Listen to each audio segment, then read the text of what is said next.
সবার কপালে আর সুখ থাকে না, তাই না? হয়তো তানিশার কপালে ও এই সুখটা নাই।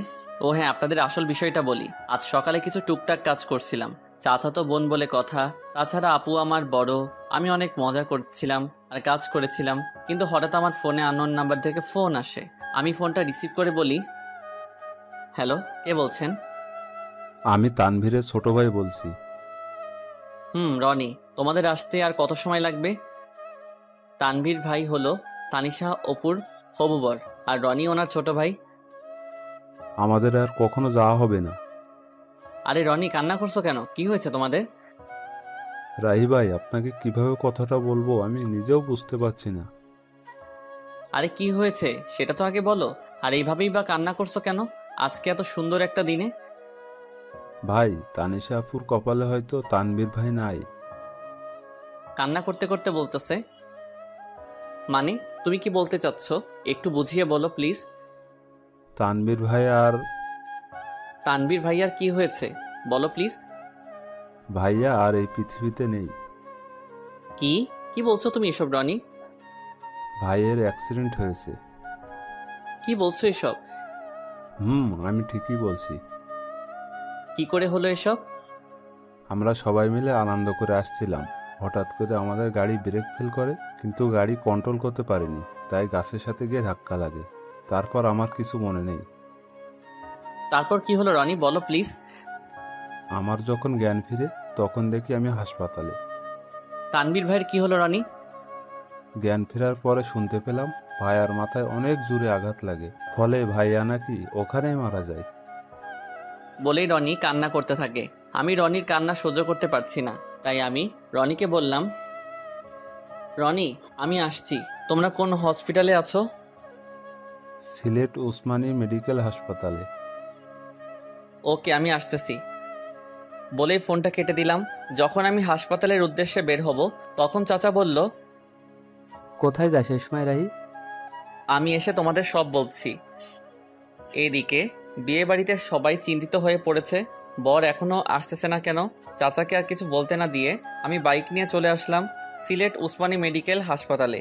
তারপর রনির কেবিনের দিকে হাঁটতে লাগলাম। কেবিনে গিয়ে রনিকে বললাম, কেমন আছো রনি? তুমি ঠিক আছো তো?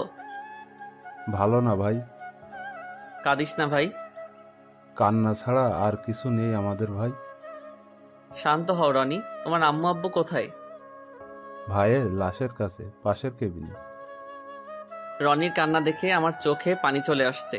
তারপর কিছুক্ষণ কান্না করলাম। তারপর ভাবলাম আমিও যদি কান্না করতে থাকি, এদিকে রনি কান্না করা থামাবে না। তাই আমি রনিকে সান্ত্বনা দিয়ে তানভীর ভাইয়ের লাশের কাছে আসলাম।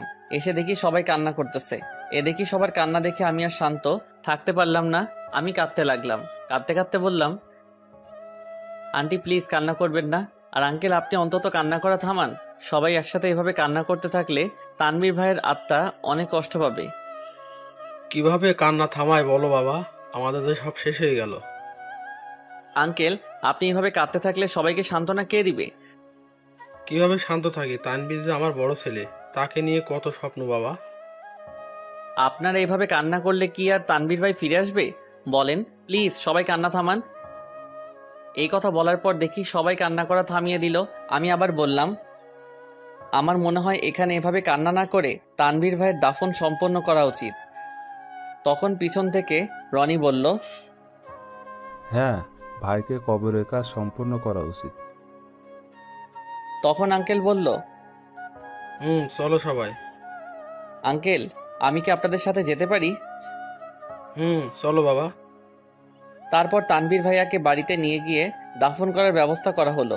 জানাজার নামাজ আদায় করে সবার কাছ থেকে বিদায় নিয়ে বাড়ির উদ্দেশ্যে রওনা দিলাম। ফোন হাতে নিয়ে দেখি চাচা অনেকবার ফোন করেছেন, তাই তাড়াতাড়ি করে বাইক নিয়ে চলে আসলাম। বাড়ি পৌঁছাতে দুপুর পেরিয়ে গেল। বাসার ভিতরে ঢুকতে চাচা বলল, এতক্ষণ কইছিলি তুই? বলতো রাহি, আর বরপক্ষের কেউ ফোন ধরছে না কেন? দেখলাম চাচার পিছনে সবাই দাঁড়িয়ে আছে, এমনকি তানিশা আপুও। তাই আমি বললাম, তোমরা সবাই শান্ত হও, আমি সব খুলে বলছি। তাড়াতাড়ি বল, কি বলবি? আসলে তানভীর ভাই, কি হয়েছে? আর কান্না করছিস কেন তুই? আসলে তানভীর ভাই আর আমাদের মাঝে নেই। উনি দুনিয়ার মায়া ত্যাগ করে পরপারে চলে গেছেন। তারপর আমি সবকিছু খুলে বললাম। এসব শুনে তানিশা আপু রুমের দিকে দৌড়ে গেলেন। বুঝতে পারলাম কিছু একটা হবে। আমিও পিছনে দৌড়ে গেলাম। যেই ভাবা সেই কাজ, যা ভাবছিলাম তাই হলো। জানালা দিয়ে দেখলাম তানিশা আপু সুইসাইড করতে যাচ্ছে। তানিশা আপু গলায় ফাঁস দেওয়ার চেষ্টা করছে। এখন কি করব বুঝতে পারছিলাম না। সবাই দরজার ধাক্কাধাক্কি করতেছে। এখন কিছু একটা তাড়াতাড়ি করতে হবে। যেভাবে হোক দরজা ভাঙতে হবে। দরজার পাশে গিয়ে সবাইকে বললাম জোরে জোরে লাথি মারার জন্য। আমার কথায় সবাই দরজায় লাথি মারতে থাকে। 5-6টা মারার পর দরজা ভাঙতে সক্ষম হলাম। ভিতরে গিয়ে আপুকে নামিয়ে দিয়ে ঠাস করে গালে বসিয়ে দিলাম। আপু হয়তো এটা কখনো ভাবতে পারিনি আমি আপুকে থাপ্পড় মারবো। আপু থাপ্পড় খেয়ে আমার গায়ে হেলান দিয়ে জ্ঞান হারালো। থাপ্পড়টা মেবি অনেক জোরে লেগেছে, তাই হয়তো জ্ঞান হারিয়েছে। আমি আপুকে নিয়ে নিচে নামালাম। সবাই আমার দিকে হা করে তাকিয়ে আছে। তারপর আপুর জ্ঞান ফেরার জন্য অনেক চেষ্টা করলাম। আম্মুকে বললাম একটু পানি নিয়ে আসো। আম্মু পানি এনে আপুর চোখে দিলেন। সাথে সাথে আপুর জ্ঞান ফিরে। তখন আমি বললাম, এটা কি আপু, নিজের জীবন এভাবে নষ্ট করে দিতে গেলি? তো কি করব বল? কি নিয়ে বাঁচবো আমি? আমার সব আশাই তো শেষ। তাই বলে কি সুইসাইড করতে যাবি? তো আমার কি বা করার ছিল বল? আমরা আবার তোমার জন্য পাত্র খুঁজবো। আমাকে কে বিয়ে করবে শুনি? যে মেয়ের হবু বর রাস্তায় আসার আগেই মারা যায়, সেই মেয়েকে কে বিয়ে করবে তুই বল? আমি কিছুই জানি না বলে ওখান থেকে চলে আসলাম। এখানে আর বেশিক্ষণ থাকলে হয়তো আমিও কেঁদে দিতাম, তাই সেখান থেকে ছাদে চলে আসলাম। ছাদের এক কোণে দাঁড়িয়ে রইলাম। আপুর জন্য অনেক কষ্ট হচ্ছে। আমার চোখের কোণায় হাত দিয়ে দেখলাম পানি চলে এসেছে। ছাদে অনেক সময় দাঁড়িয়ে আপুর কথা ভাবতে লাগলাম। হঠাৎ কাঁধে কারো হাতে স্পর্শ অনুভব করলাম। পিছনে ফিরে দেখি আব্বু। আব্বু কিছু বলবা? বলবো। বলো, কি বলবা? তুই আগে আমাকে কথা দে, আমি যা বলবো আমার সে কথাগুলো তুই রাখবি। রাখবো, বলো। আমি বলি কি, তুই তানিশাকে বিয়ে করে নে। কি বলো আব্বু, এটা কিভাবে সম্ভব? তানিশা আমার আপু হয়, তার উপর আমার বড়। আমি জানি তানিশার যদি কিছু হয়ে যায়। আমি জানি না, আমি পারবো না। কিন্তু তুই ভেবে দেখতে পারিস, তোর জন্য হয়তো সে বেঁচে থাকতে পারবে। ঠিক আছে, ভেবে দেখব। সেখান থেকে আব্বু চলে গেল। আমিও ওখানে দাঁড়িয়ে আছি। কিছুক্ষণ পর চাচু আমাকে বলল, রাহি, আমি একটা কথা বলি। পিছন থেকে কাঁধে হাত দিয়ে বললেন, চাচা বলেন। তুই আমার মাথায় হাত দিয়ে বল, আমার কথা রাখবি। কিন্তু চাচা। কোনো কিন্তু নয়, তুই আমার মাথায় হাত দিয়ে বল, আমার কথা রাখবি। আচ্ছা বলো, তুমি যা বলবে আমি শুনবো। তুই আমার মেয়েকে বিয়ে কর বাবা, আমার মেয়েটার জীবন বাঁচা। কান্না করতে করতে বললেন চাচা। কিন্তু চাচা, তানিশা আপু লাগে, তার উপর আমার বড় হয়। কোনো কিন্তু নয়, আর তানিশা তোর মাত্র 2 বছরে বড়। প্লিজ বাবা, তুই আমার মেয়েকে বিয়ে করে ওর জীবনটা বাঁচা। বল বাবা, বিয়ে করবি?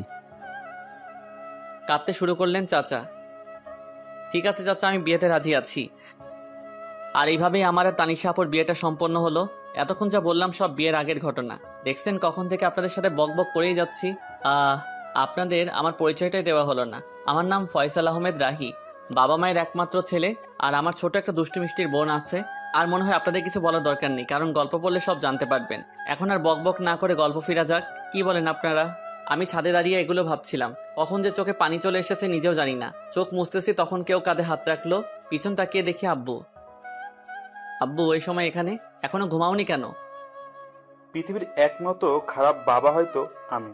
নিজের ভাইয়ের মেয়ের জন্য নিজের ছেলের কুরবানি দিলাম। আমি চুপ। তোর সাথে আমি আর ভাই অনেক বড় অন্যায় করে ফেলেছি। এ সময় তোর ঘুরে বেড়ানোর কাজ, বন্ধুদের সাথে সময় কাটানো, পড়াশোনা করার সময়, সেখানে আমরা তোর উপর অনেক বড় একটা দায়িত্ব দিয়ে ফেলেছি। তোর অমত থাকা সত্ত্বেও আমরা তানিশের সাথে তোর বিয়ে দিয়েছি। আমাদের মাফ করে দিস বাবা। কি সব আবল তাবল বলছো আব্বু? তোমার ভালো মনে করছো তাই বিয়ে দিয়েছো, এতে কষ্ট পাবার কি আছে? মেয়েটা কিছু একটা করে ফেলতে পারে, তাই তোর সাথে বিয়ে দিয়েছি। রাগ করিস না বাবা, অনেক রাত হয়েছে, ঘরে যা। বাবা, মেয়েটা একা বসে আছে। আমি আর কিছু না বলে নিচে চলে আসলাম। আমার রুমে দরজা খুলে দেখে আপু কান্না করছে। আমার এখন ঠিক কি করা উচিত বুঝতে পারছি না। আমি কাঠের পাশে গিয়ে দাঁড়িয়ে রইলাম। রাহি, হুম।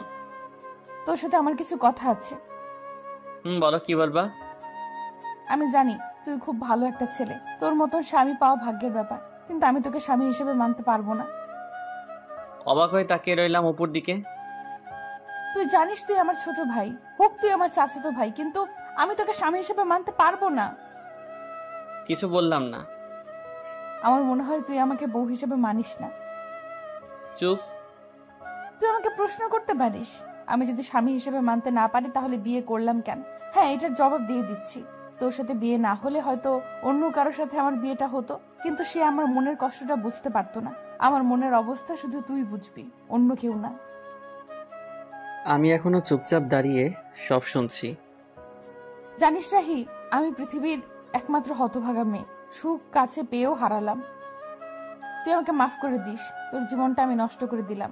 জানিস, আমারও খুব ইচ্ছা ছিল সুন্দর একটা মেয়ে দেখে তোর বিয়ে দিব, আর তোর বিয়েতে অনেক আনন্দ করব, কিন্তু তার হলো না। তুই আমাকে মাফ করে দিস, আমি তোকে স্বামী হিসেবে মানতে পারছি না। অনেক রাত হয়েছে, এখন ঘুমিয়ে পড়ো। এটুকু বলে বারান্দায় চলে এলাম। এমন কিছু আমার জীবনে হবে আমি কখনো কল্পনাও করতে পারিনি। কিন্তু আমি ভেবেছিলাম আমার সাথে বিয়ে হলে কোনো আফসোস থাকবে না, সবকিছু গুছিয়ে নিতে সমস্যা হবে না। কিন্তু কি ভাবলাম আর কি হলো। আসলে সবার কপালে সুখ থাকে না, আমার কপালেও হয়তো নেই। আজ নিজের উপর খুব রাগ হচ্ছে, কিন্তু কি আর করব। ঘর থেকে বের হয়ে ছাদে চলে এলাম আর নিজে নিজে বলতে লাগলাম, তানভীর ভাই, কেন তুমি চলে গেলে? তোমার জন্য আপু কান্না করছে, হয়তো তোমাকে এই কয়দিনে তোমাকে ভালোবেসে ফেলছে। আর কি বলে জানো ভাই, তোমাকে ছাড়া আর কাউকে স্বামী হিসেবে মানতে পারবে না। সত্যি, কয়েকদিনে তোমাকে অনেক ভালোবেসে ফেলেছে, এমনকি আমাকেও স্বামী হিসেবে মানতে রাজি না। সত্যি ভাই, তুমি অনেক ভাগ্যবান ছিলে, আপুর মতো বউ পেতে যাচ্ছিলে। কথায় বলে না, সবার কপালে সুখ থাকে না, তেমনি তোমার কপালেও নেই, আমার কপালেও নেই।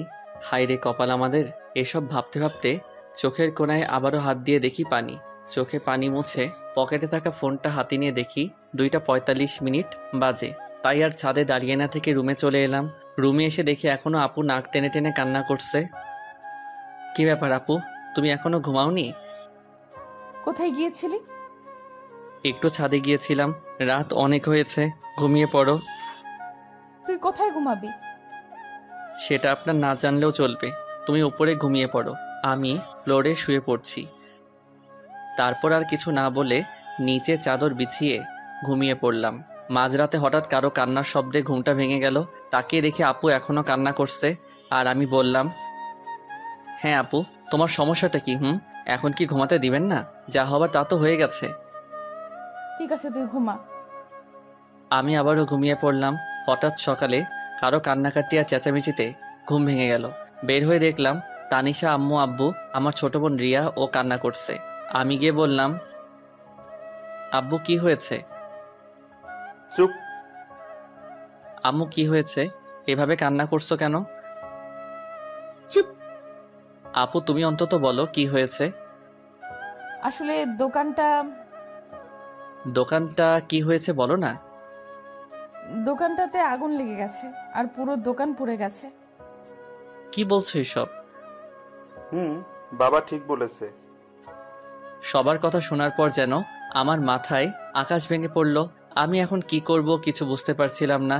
তারপর নিজেকে ঠিক রেখে সবাইকে সান্ত্বনা দিতে লাগলাম। এভাবে কয়েকটা দিন কেটে গেল।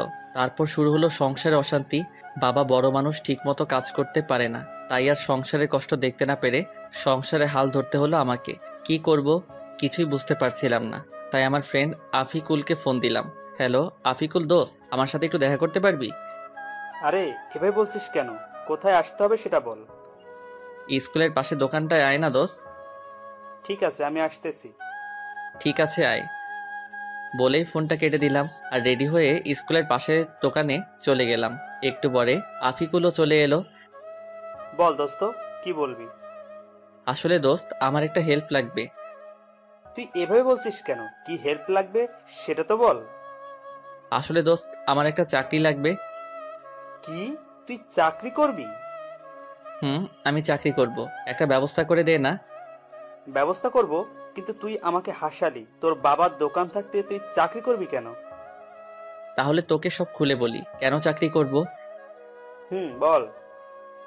আমি আফিকুলকে সব শুরু থেকে শেষ পর্যন্ত বললাম। আমাদের দোকানে আগুন লেগে পুড়ে ছাই হয়ে গেছে রে, তাই আমি চাকরি খুঁজছি। আরে কান্না করিস না দোস্ত, আমি সব ব্যবস্থা করছি। দোস্ত।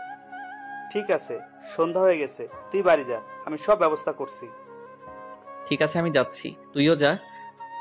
বলেই আমি আফিকুলকে বিদায় দিয়ে বাড়ি চলে আসলাম। বাড়ি এসে দেখি আম্মু এখনো মাথায় হাত দিয়ে বসে এখনো কান্না করছে। আম্মু, কান্না করো না, কান্না করে আর কি হবে, সব তো শেষ।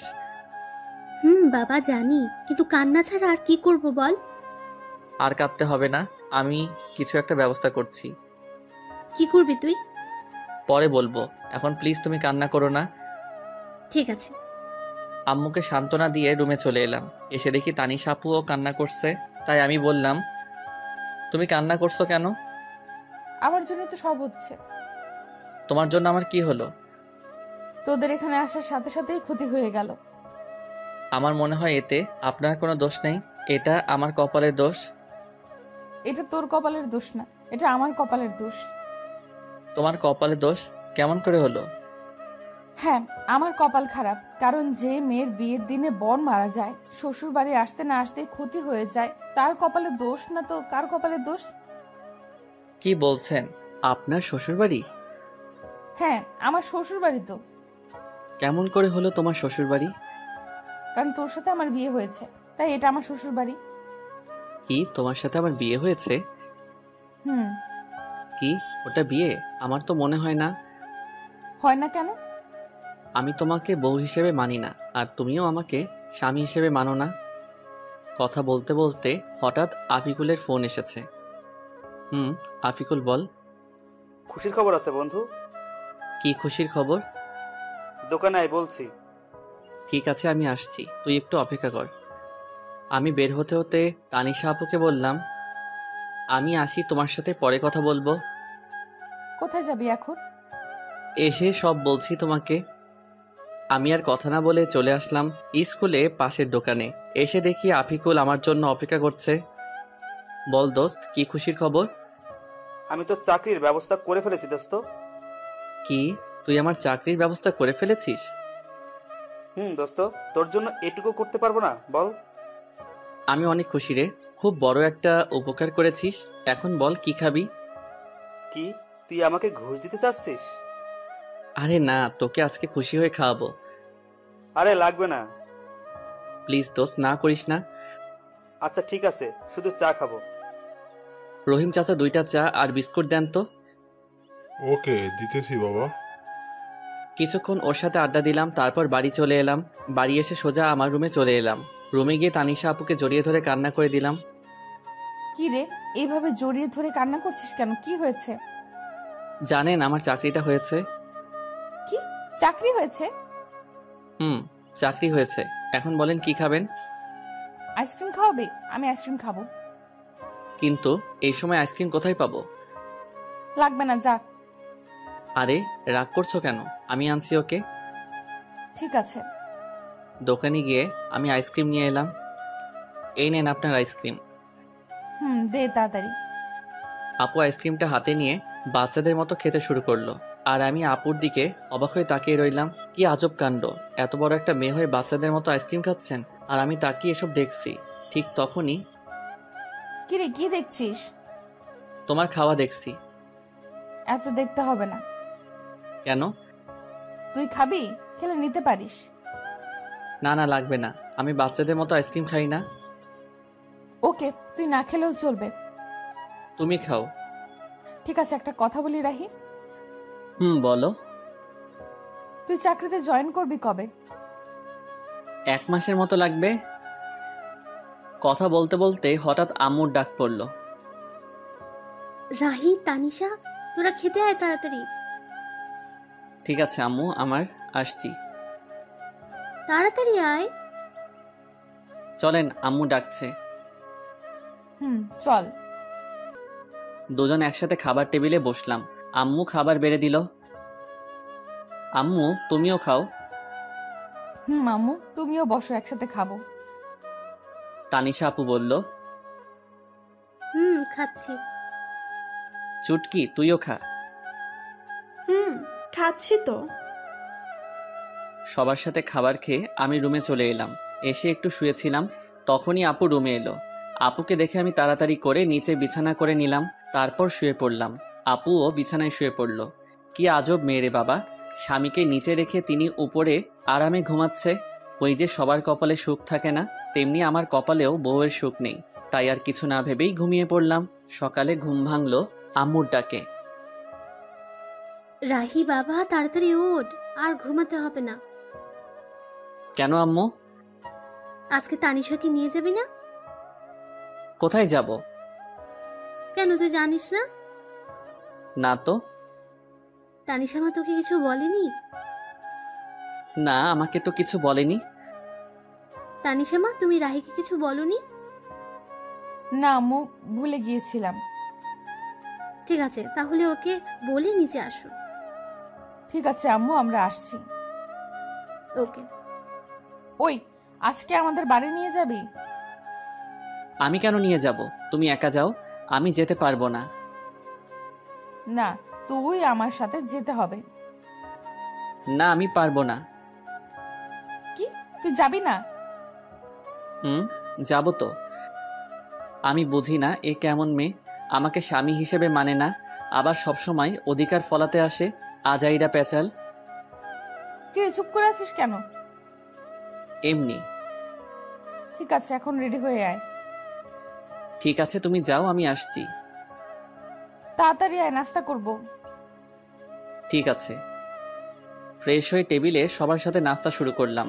নাস্তা শেষ করে রুমে চলে এলাম। এসে শুয়ে পড়লাম। তখন দেখি তানিশা আপু আমার দিকে রাগী চোখে তাকিয়ে আছে। এভাবে তাকিয়ে আছো কেন? তুই এসে শুয়ে পড়লি কেন?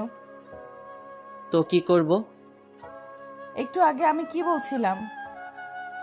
কি বলছিলে? আমি আজকে আমাদের বাড়ি যাব বলছিলাম না? যাব তো। তাহলে এইভাবে শুয়ে পড়লি কেন? এমনি। তুমি রেডি হও। ঠিক আছে, তুইও রেডি হয়ে নে। কথা বলতে বলতে হঠাৎ শুনতে পেলাম আমার চাচা চাচি মানে শ্বশুর শাশুড়ি আমাদেরকে নিতে এসেছেন। তাই আমি তাড়াতাড়ি করে রেডি হয়ে চাচা চাচির কাছে চলে এলাম। আমি তাদেরকে সালাম দিলাম।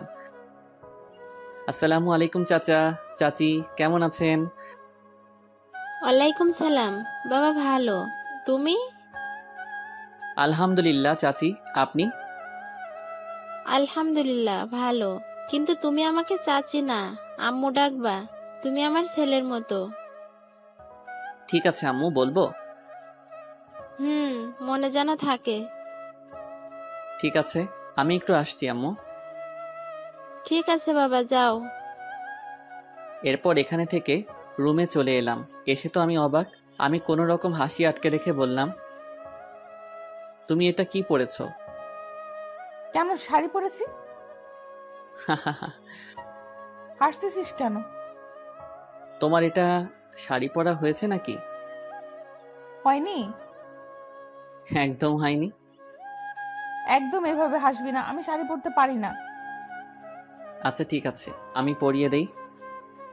তুই পারলে পরিয়ে দে। দিচ্ছি। আমি আপুকে শাড়ি পরিয়ে দেওয়া শুরু করলাম। শাড়ি পরিয়ে দিতে দিতে শাড়ি যখন আপুর পেটে গুজে দিব, তখন দেখি আপু চোখ বুজে শরীর বেঁকিয়ে কাঁপতে শুরু করছেন। তাই তাড়াতাড়ি করে শাড়ি পরিয়ে দিলাম। শাড়ি পরিয়ে দিয়ে বললাম, আচ্ছা এবার চোখটা খুলুন। আর এইভাবে কাঁপছেন কেন? না মানে এমনি। বলেই লজ্জা পেয়ে তাড়াতাড়ি করে রুম ত্যাগ করলো। আর আমি বিছানায় শুয়ে হাসতে লাগলাম। কিছুক্ষণ পর দেখি আপু আবার আসছে। একটা কথা বলি। বলেন। বাইরের কেউ যেন বুঝতে না পারে তুই আমাকে বউ হিসেবে মানিস না, আর আমি স্বামী হিসেবে মানি না। ঠিক আছে, কেউ বুঝতে পারবে না। এবার চল, আম্মু ডাকছে। চলেন। শ্বশুরবাড়ি মধুর হাড়ি, যে খেয়েছে সে বুঝেছে কেমন তাদের খাতিরদারি। অতঃপর শ্বশুরবাড়ির উদ্দেশ্যে সবাই রওনা হলাম। আমাদের বাড়ি থেকে শ্বশুরবাড়ি, সরি এখনো তো হয়নি, কারণ আপু আমাকে স্বামী হিসেবে মানেন না। যাই হোক, চাচাদের বাড়ি যেতে ৪৫ মিনিটের মতো লাগে। এসব ভাবতে ভাবতে কখন যে শ্বশুরবাড়ি পৌঁছে গেলাম, মানে চাচাদের বাড়ি। বারবার শুধু শ্বশুরবাড়ি মনে হয়। গাড়ি থেকে নামতে যাব, তখন দেখি অনেকগুলো মেয়ে এসে দুলাভাই বলে চিল্লাচিল্লি করছে। নামার সাথে সাথেই আমাকে ঘিরে ধরলো। তখন একটা বলে উঠল, তানিশার জামাই তো অনেক কিউট, আমি তো দেখেই প্রেমে পড়ে গেছি। সবার প্রশংসা শুনে খুবই ভালো লাগছিল। তখনই হুট করে আপু আমার হাত শক্ত করে ধরেছে। দেখ দোস্ত, আমাদের তানিশা 2 দিনে জামাই পাগল হয়ে গেছে। তানিশা আমার হাত ধরে ভিতরে নিয়ে এলো, তারপর সোজা আপুর রুমে নিয়ে গেল আর রাগে লুচির মতো ফুলতে লাগলো। তখন বলে উঠলো, আপু ওখানে অনেক আনন্দ পাচ্ছিলি তাই না? তা তো একটু শালি বলে কথা। ওদের সাথে আর কথা বলতে দেখলে পা ভেঙে দিব। যা এখন ফ্রেশ হয়ে আয়। ঠিক আছে। আমি ফ্রেশ হতে চলে গেলাম। ফ্রেশ হয়ে গিয়ে সোফায় বসে পড়লাম। তখনই সব শালি আমাকে ঘিরে বসে পড়লো আর একে একে সবাই পরিচয় দিতে থাকে। সবার সাথে কথা বলছিলাম, তখনই আপু সবাইকে সরিয়ে আমার পাশে বসে পড়লো। এটা দেখে সবাই তো অবাক, তার থেকে বেশি অবাক তো আমি হয়েছি। আপু আমার হাত শক্ত করে ধরে সবার সাথে কথা বলতে থাকে। কি আজব রে ভাই, স্বামী হিসেবে মানতে তো রাজি না, তার উপর এমন অবস্থা। যাই হোক, সবার সাথে আড্ডা দিতে দিতে অনেক রাত হয়ে যায়। তারপর খাওয়া দাওয়া শেষ করে আপুর রুমে এসে চাদর বিছিয়ে নিচে শুয়ে পড়লাম। তখনই আপু বলে উঠল, রাহে, তোকে নিচে শুতে হবে না। কেন? আমি নিচে ঘুমাই, তুই উপরে ঘুমা। লাগবে না, আমি নিচে ঘুমাতে পারবো। তোকে যা বলছি তাই কর, বেশি কথা বলিস কেন? আচ্ছা ঠিক আছে। আমি আর কথা না বাড়িয়ে উপরে শুয়ে পড়লাম। সকালে কানের কাছে নিঃশ্বাসের শব্দ আসতেছে। চোখ খুলে তো আমি অবাক, কত সুন্দর করে আপু আমাকে জড়িয়ে ধরেছে আর আমার ঠোঁটের একেবারে কাছে আপুর ঠোঁট। এসব দেখে আমি আর নিজেকে কন্ট্রোল করতে পারছিলাম না, তাই আপুর ঠোঁট আমার ঠোঁট এক করে দিলাম। কিছুক্ষণ পর আপু চমকে ওঠে। তারপর আপু আমাকে ছাড়িয়ে নিয়ে বলল, সরি, আসলে রাতে বৃষ্টির সময় ভয় করছিল, তাই এসে শুয়েছিলাম। একথা বলে আপু লজ্জা পেয়ে ফ্রেশ হতে চলে গেল। আর আমি ভাবতে লাগলাম, কি মেয়েকে আল্লাহ আমার কপালে দিয়েছে। তখনই আপু বাথরুমে থেকে ফ্রেশ হয়ে বের হয়েছে। আমি শুয়ে দেখছি আপু ফ্রেশ হয়ে ড্রেসিং টেবিলের সামনে চুল ঠিক করছে। আমি শুধু আপুকে দেখছি। আসলে যত দেখছি ততই আপুর প্রতি কেমন একটা ফিলিংস হচ্ছে। আপুর প্রতি ফিলিংস হচ্ছে হোক, আপু আমাকে স্বামী না মানালো। আসলে আপুকে এই মুহূর্তে যেই ছেলে দেখতো পুরাই পাগল হয়ে যেত, এত সুন্দর লাগছে আপুকে। ঠিক তখনই আপু আমার দিকে এগিয়ে আসছে আর আমি ঘুমের ভান ধরে শুয়ে আছি। কি আর কত ঘুমাবি, ওঠ। চুপ করে রইলাম। কিরে, শুনতে পাচ্ছিস না? কি বলো? ফ্রেশ হয়ে আয়, নাস্তা করতে হবে, যা। যাচ্ছি, তুমি যাও। আমি বসে আছি, তুই ফ্রেশ হয়ে আয়। ফ্রেশ হয়ে এসে দেখি আপু এখনো বসে আছে। তখন আমি বললাম, চলেন। চল। রুমে থেকে বের হব তখনই আপু আমাকে শক্ত করে হাত চেপে ধরে নিয়ে গেল। আমি কিছু বুঝলাম না। এসব দেখে সবাই আমাদের দিকে হা করে তাকিয়ে আছে, মনে হয় আমরা এলিয়েন। সবার কাছে যেতেই দেখি সবাই মুচকি মুচকি হাসছে। এসব দেখে আমার খুব লজ্জা লাগতে শুরু করলো আর নিজেকে জোকার মনে হচ্ছে, কিন্তু কি আর করার। মাথা নিচু করে টেবিলে বসে পড়লাম। তারপর শুরু হলো জামাই আদর। জীবনে প্রথম জামাই আদর পাচ্ছি। সবাই ওঠার পর ওঠা খাওয়াচ্ছে আর আমি বলির পাঠার মতো খেয়ে যাচ্ছি। কোনো রকম জামাই আদর খেয়ে রুমে চলে এলাম। এসে শুয়ে পড়লাম। শরীর আর নড়াতে পারছি না। আপনাদের একটা কথা বলি, সবাই বিয়ের পর শ্বশুর বাড়ি যদি যান তাহলে তার 1 মাস আগে থেকে খাওয়া দাওয়া বন্ধ করে যাবেন, তা না হলে আমার মতো অবস্থা হবে। এবার বলতে পারেন, যদি 1 মাস আগে থেকে খাওয়া দাওয়া বন্ধ করে দেই তাহলে আমরা তো মরে যাব। এইটার উত্তর খুব সোজা, খিদা যখন লাগবে তখন অল্প খেয়ে নেবেন। এবার প্রশ্ন আসতে পারে, তাহলে আমার বিয়ে আমি খাবো না? উত্তর খুব সোজা, না খেয়ে রোজা রাখবেন। যাই হোক, সাবধানে শ্বশুর বাড়ি যাবেন। তখন আপু রুমে আসলো, এসে আমাকে বলতে লাগলো, কিরে, জামাই আদর কেমন হলো? হার জামাই আদর, তুমি আমাকে স্বামী হিসেবে মানো না, তাহলে এটা জামাই আদর কিভাবে হলো? বেশি কথা বলিস কেন? কোথায় বেশি কথা বললাম? কথা শেষ না হতেই আপু চলে গেল। তখন রুমে শালিকাদের আগমন। দুলাভাই কি করেন? ওই তো দেখতে পাচ্ছ কি করছি। দেখছি। আচ্ছা দুলাভাই, আপনি নাকি গল্প লিখেন? কে বলছে? দেখলাম, এবার একটা গল্প শোনাতে হবে। বলেই সবাই চিল্লাচিল্লি শুরু করলো। কি আর করার, এখন তো শোনাতে হবে। আচ্ছা, তোমাদের একটা কবিতা শোনাই। বলেন। কবিতার নাম শালা আমি তো অবাক। নিশি রাতে জেগে দেখি গাছের ডালে কাক, শালা আমি তো অবাক। চোর ঢুকেছে ঘরের ভেতর, দরজা ছিল ফাঁক, শালা আমি তো অবাক। মোবাইল নিল, টিভি নিল, রিমোট না হয় থাক, শালা আমি তো অবাক। পাচ্ছে যা নিচ্ছে ভরে, দুই হাতেরই মুঠোয় করে, চোরটা তো আচ্ছা খারাপ, শালা আমি তো অবাক। সব মালামাল বস্তা ভরে চোর পালালো, চুরি করে যাকটা চলে যাক, শালা আমি তো অবাক।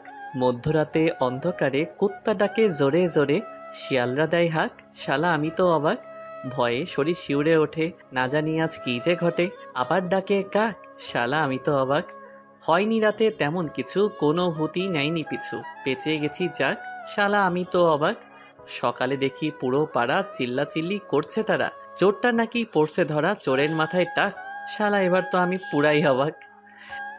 এটা শুনে সবাই হাসতে হাসতে মরে যাওয়ার মতো অবস্থা। এভাবে দেখতে দেখতে কেটে গেল 2 দিন।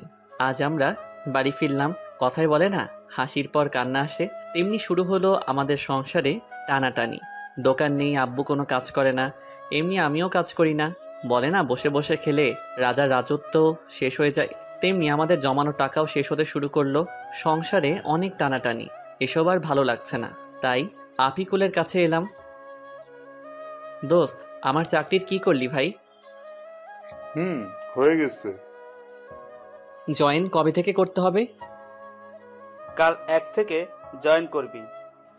ঠিক আছে, কিন্তু তুই অনেক বড় একটা উপকার করলি ভাই, ধন্যবাদ তোকে। আরে ধন্যবাদ দিতে হবে না, বন্ধু তো বন্ধুর বিপদে আপদে পাশে থাকে। আমার জায়গায় তুই থাকলে কি করতি বল? করতাম। আচ্ছা, তুই পরীক্ষা ফিস দিয়েছিস? আমার হয়তো আর পড়ালেখা হবে না রে। লেখাপড়া ছাড়বি কেন? তো কি করব বল? জানি তোর কাছে টাকা নাই, তাই এই কথা বললি। আরে না। আমি সব জানি, আমার কাছে নাটক করবি না, আমি তোর টাকা দিয়ে দিব। ওকে দোস্ত। আচ্ছা চল, কলেজে গিয়ে সব দিয়ে আসি। না দোস্ত, এ সময় না, তুই গিয়ে আমার টাকাটা জমা দিয়ে দিস। আচ্ছা ঠিক আছে, আমি যাচ্ছি, পরে দেখা হবে। এরপর আফিকুল চলে যায়। মনের মধ্যে একটু শান্তি অনুভব করতে লাগলাম। আফিকুলকে বিদায় দিয়ে বাড়ি চলে এলাম। রাতে সবার সাথে খাবার খেয়ে একটু ছাদে চলে এলাম। কিছুক্ষণ পর আমার কাঁধে কেউ হাত রাখলো, চেয়ে দেখি আব্বু। আব্বু কিছু বলবা? আসলে কিভাবে যে বলবো। বলো তো। তানিশা রেজিস্ট্রেশনের টাকা দিতে হবে বাবা। কত টাকা লাগবে? ৬,০০০ টাকার মতো লাগবে। আচ্ছা ঠিক আছে, কবে দিতে হবে? কালকের পরের দিন। আচ্ছা ঠিক আছে, কালকে দিয়ে দিব। ঠিক আছে। আব্বু, তুমি এভাবে কান্না করছো কেন? এমনি বাবা। বলেই আব্বু কান্না করতে করতে চলে গেল। আব্বুর কান্না দেখে নিজেকে কন্ট্রোল করতে পারলাম না, নিজেও কান্না করে দিলাম। আব্বু চলে যাওয়ার পর কিছুক্ষণ ছাদে রইলাম, তারপর সেখান থেকে এসে ঘুমিয়ে পড়লাম। সকালে তাড়াতাড়ি ঘুম থেকে উঠে ফ্রেশ হয়ে নামাজ আদায় করে নিলাম। কাউকে কিছু না বলে অফিসে চলে এলাম। আগে থেকে সবকিছু বলা ছিল, তাই সোজা জয়েন করে ফেললাম। তারপর ম্যানেজার স্যারের কাছে এলাম। আসতে পারি স্যার? আরে রাহি, আসো। স্যার, আমার কাজটা কি জানতে পারি? অবশ্যই। আমার কাজটা কি? তোমার কাজ সেল করা। ঠিক আছে স্যার। আর হ্যাঁ, প্রতিদিন সকাল 8টায় আসতে হবে, দেরি হলে বেতন থেকে টাকা কাটা যাবে। ঠিক আছে স্যার। বলে একটা গাড়ির সাথে চালক বেরিয়ে পড়লাম। সকালে কিছু খাওয়া হয়নি, তাই এক দোকানে সেল করে চা আর বিস্কুট খেতে লাগলাম। আর বেশি কিছু খেলাম না, কারণ আমার কাছে টাকা নেই। অন্য কিছু খেলে আর দুপুরে কিছু খাওয়া হবে না। সেল করতে করতে কখন যে দুপুর হয়ে গেছে খেয়ালই নেই। দুপুরের খাবার খেয়ে আবারও সেল করতে লাগলাম। সেল করা শেষ করতে করতে রাত হয়ে গেল। গাড়ি জমা দিতে ফোনের দোকানে চলে এলাম। আমার 2টা ফোন ছিল, তাই একটা বিক্রি করে দিলাম। 10,000 দিয়ে বিক্রি করে দিলাম। তারপর বাড়ি চলে এলাম। বাড়ি এসে ফ্রেশ হয়ে আব্বুর কাছে এলাম। আব্বু, টাকা। কিসের টাকা বাবা? তোমার মেয়ের রেজিস্ট্রেশনের ফিস। আমি আর কিছু না বলে আব্বুর কাছে টাকা দিয়ে রুমে চলে এলাম। একটু পর আপু মানে তানিশা খাবারের জন্য ডাক দিল। সবার সাথে খাবার খেয়ে ছাদে চলে গেলাম। আজকের চাঁদটা অনেক সুন্দর লাগছে, এসব ভাবছিলাম তখন কেউ কাঁধে হাত দিল। তাকিয়ে দেখি আপু। কিছু বলবে? টাকা তুই দিয়েছিস না? না মানে। তুই দিয়েছিস নাকি সেটা বল। আমি দিয়েছি। কেন? তুই এত টাকা কোথায় পেলি? আমার ফোনটা বিক্রি করে দিয়েছি। কেন? জানি না। জানি না মানে কি? আমার ভালো লাগছে না, আমি ঘুমাবো বলেই সেখান থেকে চলে আসলাম। আর বেশি কথা বললাম না, কথা বললে হয়তো কথা আরো বেড়ে যেত। রুমে এসে ঘুমিয়ে পড়লাম। সকালে পাখির কিচিরমিচির আওয়াজে ঘুম ভেঙে গেল। নামাজের সময় ছিল, তাই নামাজটা আদায় করে নিলাম। সকালে সবার সাথে নাস্তা করতে বসে পড়লাম। হঠাৎ করে তানিশা আপু বলল, আব্বু, আমি একটা কথা বলবো। মা বলো।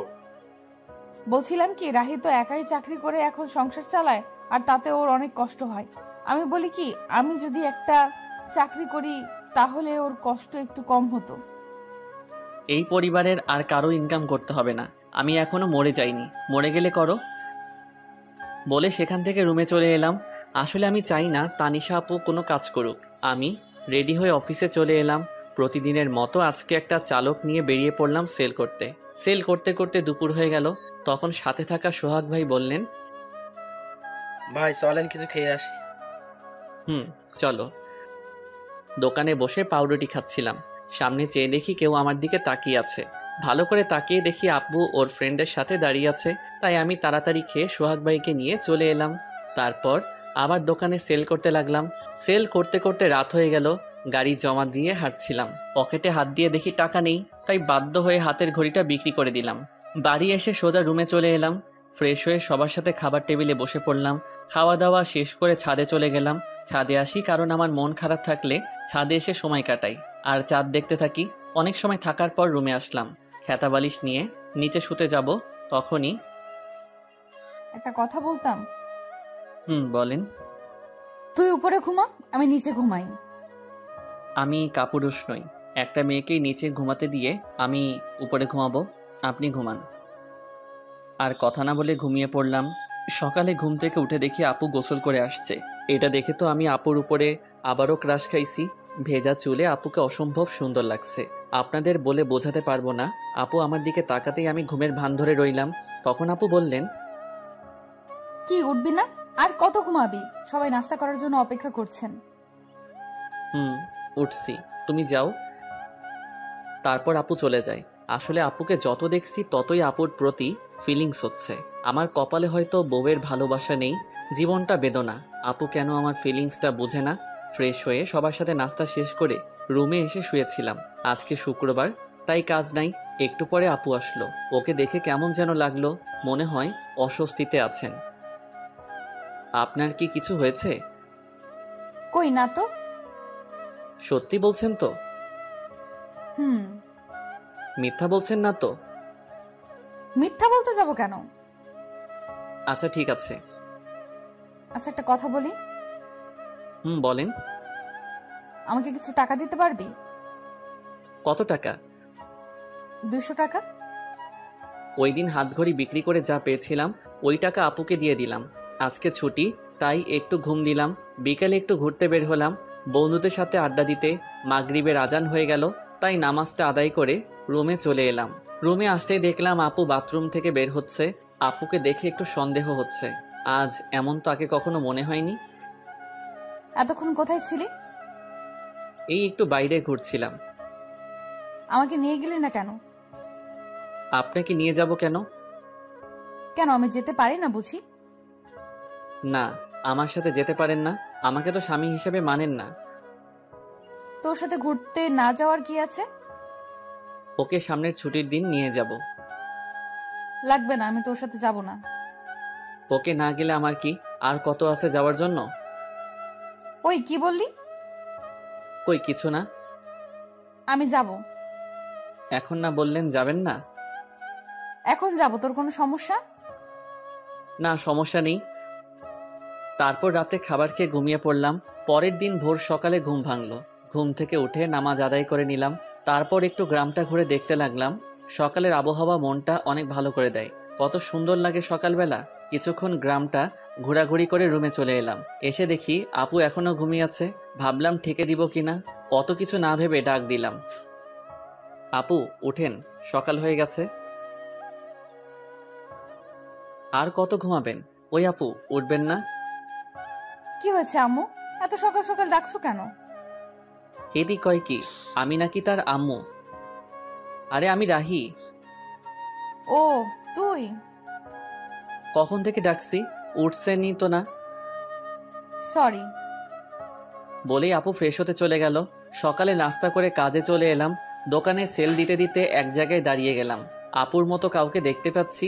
একটু কাছে গিয়ে দেখি আসলেই ওটা আপু। কিন্তু আপু এই জায়গায় কি করে? দেখলাম একটা ফার্মেসিতে ঢুকলো, সাথে চুটকি। তারপর কিছু একটা কিনে চলে গেল। আমি বুঝতে পারছি কি নিয়ে গেছে আপু। ভাবছি এখন গিয়ে জিজ্ঞেস করব কিনা। আপু সেখান থেকে চলে গেল, আমিও সেল দিতে চলে এলাম। রাতে খাবার খেয়ে রুমে আসলাম আর আপুর জন্য অপেক্ষা করতে লাগলাম। কিছুক্ষণ পর দেখি আপু রুমে আসলো। চোখ মুখ কেমন যেন হয়ে গেছে। নিজেকে একটু সাহসী বানিয়ে বললাম, আপনার সাথে কিছু কথা ছিল। বল। আপনি আজ 11টার সময় কোথায় ছিলেন? আমার কথায় কিছুটা ভয় পেয়ে গেল আপু। বান্ধবীদের সাথে কেন? না এমনি। আপনি ঠিক আছেন তো? ঠিকই তো আছি। না আপনি ঠিক নেই। আমার কাছ থেকে কিছু কি লুকাতে চাচ্ছেন? কি লুকাবো আমি? তুই কিসের কথা বলছিস? এইটার কথা বলছি, প্যাকেটটা সামনে ধরে। আসলে আপনার হয়তো বুঝতে পারছেন না কিসের প্যাকেটের কথা বলছি। ওইটা প্যাড ছিল। অনেকে হয়তো এখন বুঝতে পারছেন। এসব বলায় আপু কিছুটা লজ্জা পেয়ে যায়। লুকানো কি আছে এসব? জানি আপনি আমাকে স্বামী হিসেবে মানেন না, কিন্তু নিজের সমস্যার কথা তো বলতে পারেন না। এখন আমাকে বিশ্বাস করে উঠতে পারেননি? না তেমন কিছু না, আসলে বলতে লজ্জা লাগছিল। লজ্জার কি আছে এতে শুনি? কবে থেকে শুরু হয়েছে? 2 দিন হলো। ওকে তুমি এখানে বসো, আমি আসছি। আপুর জন্য গরম পানি করে নিয়ে আসলাম। কি ওগুলো? আপনার জন্য গরম পানি নিয়ে এসেছি। তুই এত কষ্ট করতে গেলি কেন? আমি করে নিতাম। তা তো জানি। কত ব্যথা সহ্য করে হাসি মুখে কথা বলছেন। আপনার আর কয়েকদিন কিছু করতে হবে না, রেস্ট নিন। তুই এত ভালো কেন? সবার কত খেয়াল রাখিস, আমার পিরিয়ডের কথা শুনে এত কেয়ার করছিস। যদিও তোকে স্ত্রীর অধিকার দেইনি, যদি দিতাম আরো কত কিছু করতে আমার জন্য। সরি রাহি, আমি জানি তুই অনেক ভালো। তোর মতো স্বামী সবার কপালে জোটে না, কিন্তু আমি কেন যে তোকে মেনে নিতে পারছি না। কি ভাবছেন? কিছু না, তুই ঘুমিয়ে পড়। না যদি আপনার কিছু লাগে। লাগবে না, দরকার হলে তোকে ডাক দিব। ওকে। তারপর আমি ঘুমিয়ে পড়লাম। পরের দিন আর কাজে যাইনি। আপুর শরীরটা খারাপ হয়ে পড়ছিল, তাই সারাদিন আপুর পাশে ছিলাম। যখন যেটা লাগে সব করলাম। ইস, যদি আমাকে স্বামী হিসেবে মেনে নিত তাহলে এই মুহূর্ত আরো কত সুন্দর হতো। আমার কপালটাই খারাপ। আচ্ছা, ও কি বুঝে না আমি ওকে কতটা ভালোবেসে ফেলেছি? এক মুহূর্ত ভালো লাগে না আপুকে ছাড়া। রাতে আবার আপুর জন্য গরম পানি করলাম, তারপর ওষুধ খাইয়ে দিয়ে ঘুম পাড়িয়ে দিলাম। আমিও ঘুমাতে আসলাম। রাহি, বলেন। তোকে একটা কথা বলার ছিল। কি? আমি প্রথম দিন তোকে একটা কথা বলেছিলাম, আমি তোকে স্বামী হিসেবে মানতে পারবো না। কিন্তু এতদিন তোকে কাছে থেকে দেখেছি, তোর কেয়ার গুলো দেখে সত্যি আমি তোকে অনেক ভালোবেসে ফেলেছি। প্লিজ তুই আমাকে তোর স্ত্রী হিসেবে গ্রহণ কর। আমিও তো আপনাকে প্রথম দিন থেকেই ভালোবেসে ফেলেছি। কি এতদিন বলিসনি কেন? আমি কি জানতাম আপনিও আমাকে ভালোবাসেন? এখন তো জানলি। এখনো কি আপনি বলবি? আচ্ছা ঠিক আছে, তুমি করে বলবো। ও, ওদিকে আসছিস কেন? আপনিটাকে তুমি করতে হবে তো। আপুর এমন কথা শুনে আমার তো খুশিতে হিরো আলমের গান লাগাই নাচতে ইচ্ছে করতেছে। মনে সাহস নিয়ে আপুর ঠোঁটের কাছে আমার ঠোঁট এক করতে যাব, ঠিক তখনই চমকে উঠেছিলাম। আপু আমাকে থাপ্পড় মারলো কেন? তখনই চোখ খুলে দেখি এইটা ছিল স্বপ্ন। মনটাই খারাপ হয়ে গেল। কত সুন্দর একটা স্বপ্ন দেখলাম। এটা যদি বাস্তবে হতো তাহলে কেমন হতো? কিন্তু ওই যে আমার কপাল খারাপ। চারদিকে তাকিয়ে দেখি সকাল হয়ে গেছে। বিছানায় চোখ যেতেই দেখলাম আপু কত সুন্দর করে ঘুমাচ্ছে, ছোট বাচ্চাদের মতো করে। দেখলেই তো পাগল হয়ে যাওয়ার মতো অবস্থা, কিন্তু কিছু করার নেই। এত রোমান্টিক হওয়া আমার জন্য মানায় না। তাই গিয়ে আপুকে ডাক দিলাম, আপু উঠুন, সকাল হয়ে গেছে। আপনার শরীরে কেমন আছে এখন? ভালো। আপুকে তুলে আমি ফ্রেশ হয়ে খাবার টেবিলে চলে এলাম। দেখি আব্বু বসে আছে। রাহি, তোর সাথে কিছু কথা আছে। বলো আব্বু। আমাদের দোকানটা নতুন করে শুরু করবো ভাবছি। আব্বু, এটা তো ভালো কথা। দোকানটা চালু হলে তোকে আর চাকরি করতে হবে না, লেখাপড়া কমপ্লিট করবি আর তানিশা মার খেয়াল রাখবি। আব্বু, পরেরটা পরে দেখা যাবে, আগে তো শুরু করো। এইভাবেই আমাদের জীবনটা চলছিল।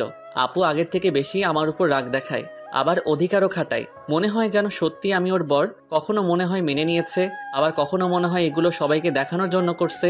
একদিন আপু বলল, চল আজকে আমরা ঘুরতে যাই। কোথায় যাবেন? চা বাগান দেখতে যাই। আমার ভালো লাগছে না। কি? আরেকবার বল, দেখ আমি তোর কি অবস্থা করি। আচ্ছা চলেন। এই তো গুড বয়। এ কেমন মেয়ে রে বাবা, একবার রাগ দেখে আবার রাগ নেই, সব শেষ হয়ে যায়। ও আল্লাহ, কেমন মেয়ের পাল্লাই ফেললে। স্বামী হিসেবে মানে না, কিন্তু স্বামীর অধিকার ঠিক কাটায়। মন চায় কচু গাছের লগে ফাঁস দিয়ে মরে যায়। আল্লাহ আমায় উঠাই লও। আমি রেডি হয়ে আপুর জন্য অপেক্ষা করতে লাগলাম। মেয়েদের এই একটাই জিনিস, কোথাও যাইতে হলে মেকআপ নামের জিনিস তাদের দিতে হইব। কত সময় ধরে অপেক্ষা করতেছি, আসার কোনো নামই নেই। হলো আপনার? এই তো চল। আপুর দিকে তাকাতেই আবারও ক্রাশ খেলাম। নীল জামার সাথে ম্যাচিং করে চুড়ি, চোখে কাজল, অসম্ভব সুন্দর লাগছে, পরীর মতো লাগছে। কি আর বলমু ভাই, এগুলো শুধু নাটকে আর গল্পেই সম্ভব। জীবনে তো একটা পরীর মতো সুন্দর মাইয়া দেখলাম না, পরী নামের পেতনি দেখছি। কি হলো, হা করে কি দেখছিস? পরী দেখি। এখানে পরী পাইলি কই? আমার সামনে। মুখ ফসকে কথাটা বলে ফেললাম। আমার কথা শুনে আপু কিছুটা লজ্জা পেয়ে যায়। আর পরী দেখতে হবে না, চল। চলেন। তারপর আমি গিয়ে আমার বাইকটা বের করলাম। আপু এসে দাঁড়িয়ে আছে। উঠবেন না? উঠছি তো। বলেই আপু বাইকে উঠে আমার কাঁধে হাত রাখলো। কাঁধে হাত দিতেই অন্যরকম অনুভূতি হচ্ছিল। এই প্রথম বাইকে কোনো মেয়েকে নিয়ে উঠলাম। চাচাতো বউকে নিয়ে বাইক চালাচ্ছি, খুব ফিলিংস হচ্ছে। এই ফিলিংসটা আপনাদের বলে বোঝাতে পারবো না। তারপর বাইকটা স্টার্ট করে চালাতে শুরু করলাম। কিছুক্ষণ পর বাইকের স্পিডটা একটু বাড়িয়ে দিতেই আপু আমাকে শক্ত করে জড়িয়ে ধরে। এতক্ষণ এটাই তো চাইছিলাম, নরম শরীরের স্পর্শ, খুব ভালো লাগছিল।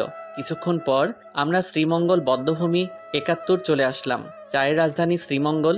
আমরা বাইক থেকে নামতেই আপু আমার হাত শক্ত করে জড়িয়ে হাঁটতে লাগলো। খুব ভালো লাগছিল তখন। আপু নীরবতা ভেঙে বলল, রাহি। বলেন। সরি। সরি মানে? কেন? আমি তোকে মন থেকে স্বামী হিসেবে মানি না, কিন্তু সব সময় তোর উপর অধিকার দেখাই। না ঠিক আছে, আমি কিছু মনে করি না, সব আমার কপালের দোষ। এমন করে বলছিস কেন? কেমন করে বললাম আবার? কিছু না। কিছুক্ষণ আপুর কিছু পিক তুলে দিয়ে আমি বললাম, কিছু খাবেন? আইসক্রিম নিয়ে আয়। আমি তো জানি মেয়েরা ফুচকা পাগলি হয়, কিন্তু আপনি আইসক্রিম পাগলি কেন? এমনি। তোর কোনো সমস্যা? না, আনছি আমি। আইসক্রিম নিয়ে এলাম, তারপর বললাম, এই নেন আপনার আইসক্রিম। একটা কেন, তুই খাবি না? না, ওসব আমি খাই না, আপনি খান। ওকে। আইসক্রিমটা হাতে নিয়ে বাচ্চাদের মতো খেতে লাগলো। এত বড় একটা মেয়ে হয়ে বাচ্চাদের মতো আইসক্রিম খাচ্ছে, কি অদ্ভুত ব্যাপারটা। আপু আইসক্রিম খাচ্ছে আর আমি তাকিয়ে শুধু দেখছি। কি ব্যাপার, অমন করে কি দেখছিস? কই না তো। আমি দেখেছি তুই আমার খাওয়া দেখছিলি। না। দেখতে হবে না, চাইলে তুই খেতে পারিস। না, আপনি খান। আমি বলছি তুই খাবি, এই নে। আমি খাবো না, আপনি খান। তুই খাবি নাকি আইসক্রিম তোর মুখে মেখে দিব? আচ্ছা ঠিক আছে। আমি আর কিছু না বলে হা করি। আপু আইসক্রিম আমার মুখে দিল। আমি খেতে না চাইলেও বাধ্য হয়ে খেতে হলো। রাগ করলি? আমি সবার উপরে রাগ করি না। ও তো কার কার উপর রাগ করিস না একটু শুনি। আপনাকে বলবো কেন? আর কিছু না বলে ঘোরাঘুরি করে বাড়ির উদ্দেশ্যে রওনা দিলাম। রাস্তায় হঠাৎ আমার একটা ফ্রেন্ড মিতুর সাথে দেখা। কিরে রাহি, কেমন আছিস? এই তো আলহামদুলিল্লাহ ভালো, তুই? আমিও ভালো আছি। তো তোর কি খবর? এই তো আর কি। আমরা কথা বলছিলাম, হঠাৎ আপুর দিকে চোখ যেতেই দেখলাম আপুর আগে ফুলছে। কিছু বুঝলাম না। তোর সাথে মেয়েটাকে? ও হলো আপনার বউ তানিশা, আর তানিশা ও আমার ফ্রেন্ড মিতু। হাই আপু, আপনি তো অনেক কিউট। ধন্যবাদ আপু। মিতুর সাথে কিছুক্ষণ কথা বলার পর বাড়িতে চলে এলাম। বাড়িতে আসতে আসতে সন্ধ্যা হয়ে গেছে। আমি ফ্রেশ হয়ে বিছানায় শুয়েছিলাম, তখন আপু রুমে আসলো। দেখে মনে হচ্ছে কোনো কারণে রেগে আছে। রুমে এসে আমার সাথে কোনো কথা বলেননি, আমিও বলিনি। রাতে আম্মু খাবার খেতে ডাকছে, তাই আমি খাওয়ার জন্য চলে এলাম। খাওয়া দাওয়া শেষ করে রুমে চলে আসি, এসেই শুয়ে পড়ি। তখন আপু রুমে আসলো। তখন আমি বললাম, কি ব্যাপার, আপনাকে এমন দেখাচ্ছে কেন? সারাদিন তো ঠিকই ছিলেন। আমার সাথে কথা বলবি না তুই? কেন, আমি আবার কি করলাম? মেয়ে মানুষ দেখলে এই গায়ে পড়ে কথা বলতে হবে, তাই না? কখন আবার মেয়েদের সাথে কথা বললাম? ও, এখন তো মনে করিয়ে দিতে হবে। আসার সময় কি ওই মেয়ের সাথে কথা বলিসনি? এত হেসে হেসে কি কথা শুনি? ও তো আমার ভালো ফ্রেন্ড। তাহলে ওর কাছে যা, আমার সাথে কথা বলবি না? আমি ওর সাথে কথা বলছি, তাতে আপনার কি? আপনি এত রাখছেন কেন? আমারই তো সব। মানে? কিছু না। বলেই শুয়ে পড়লো।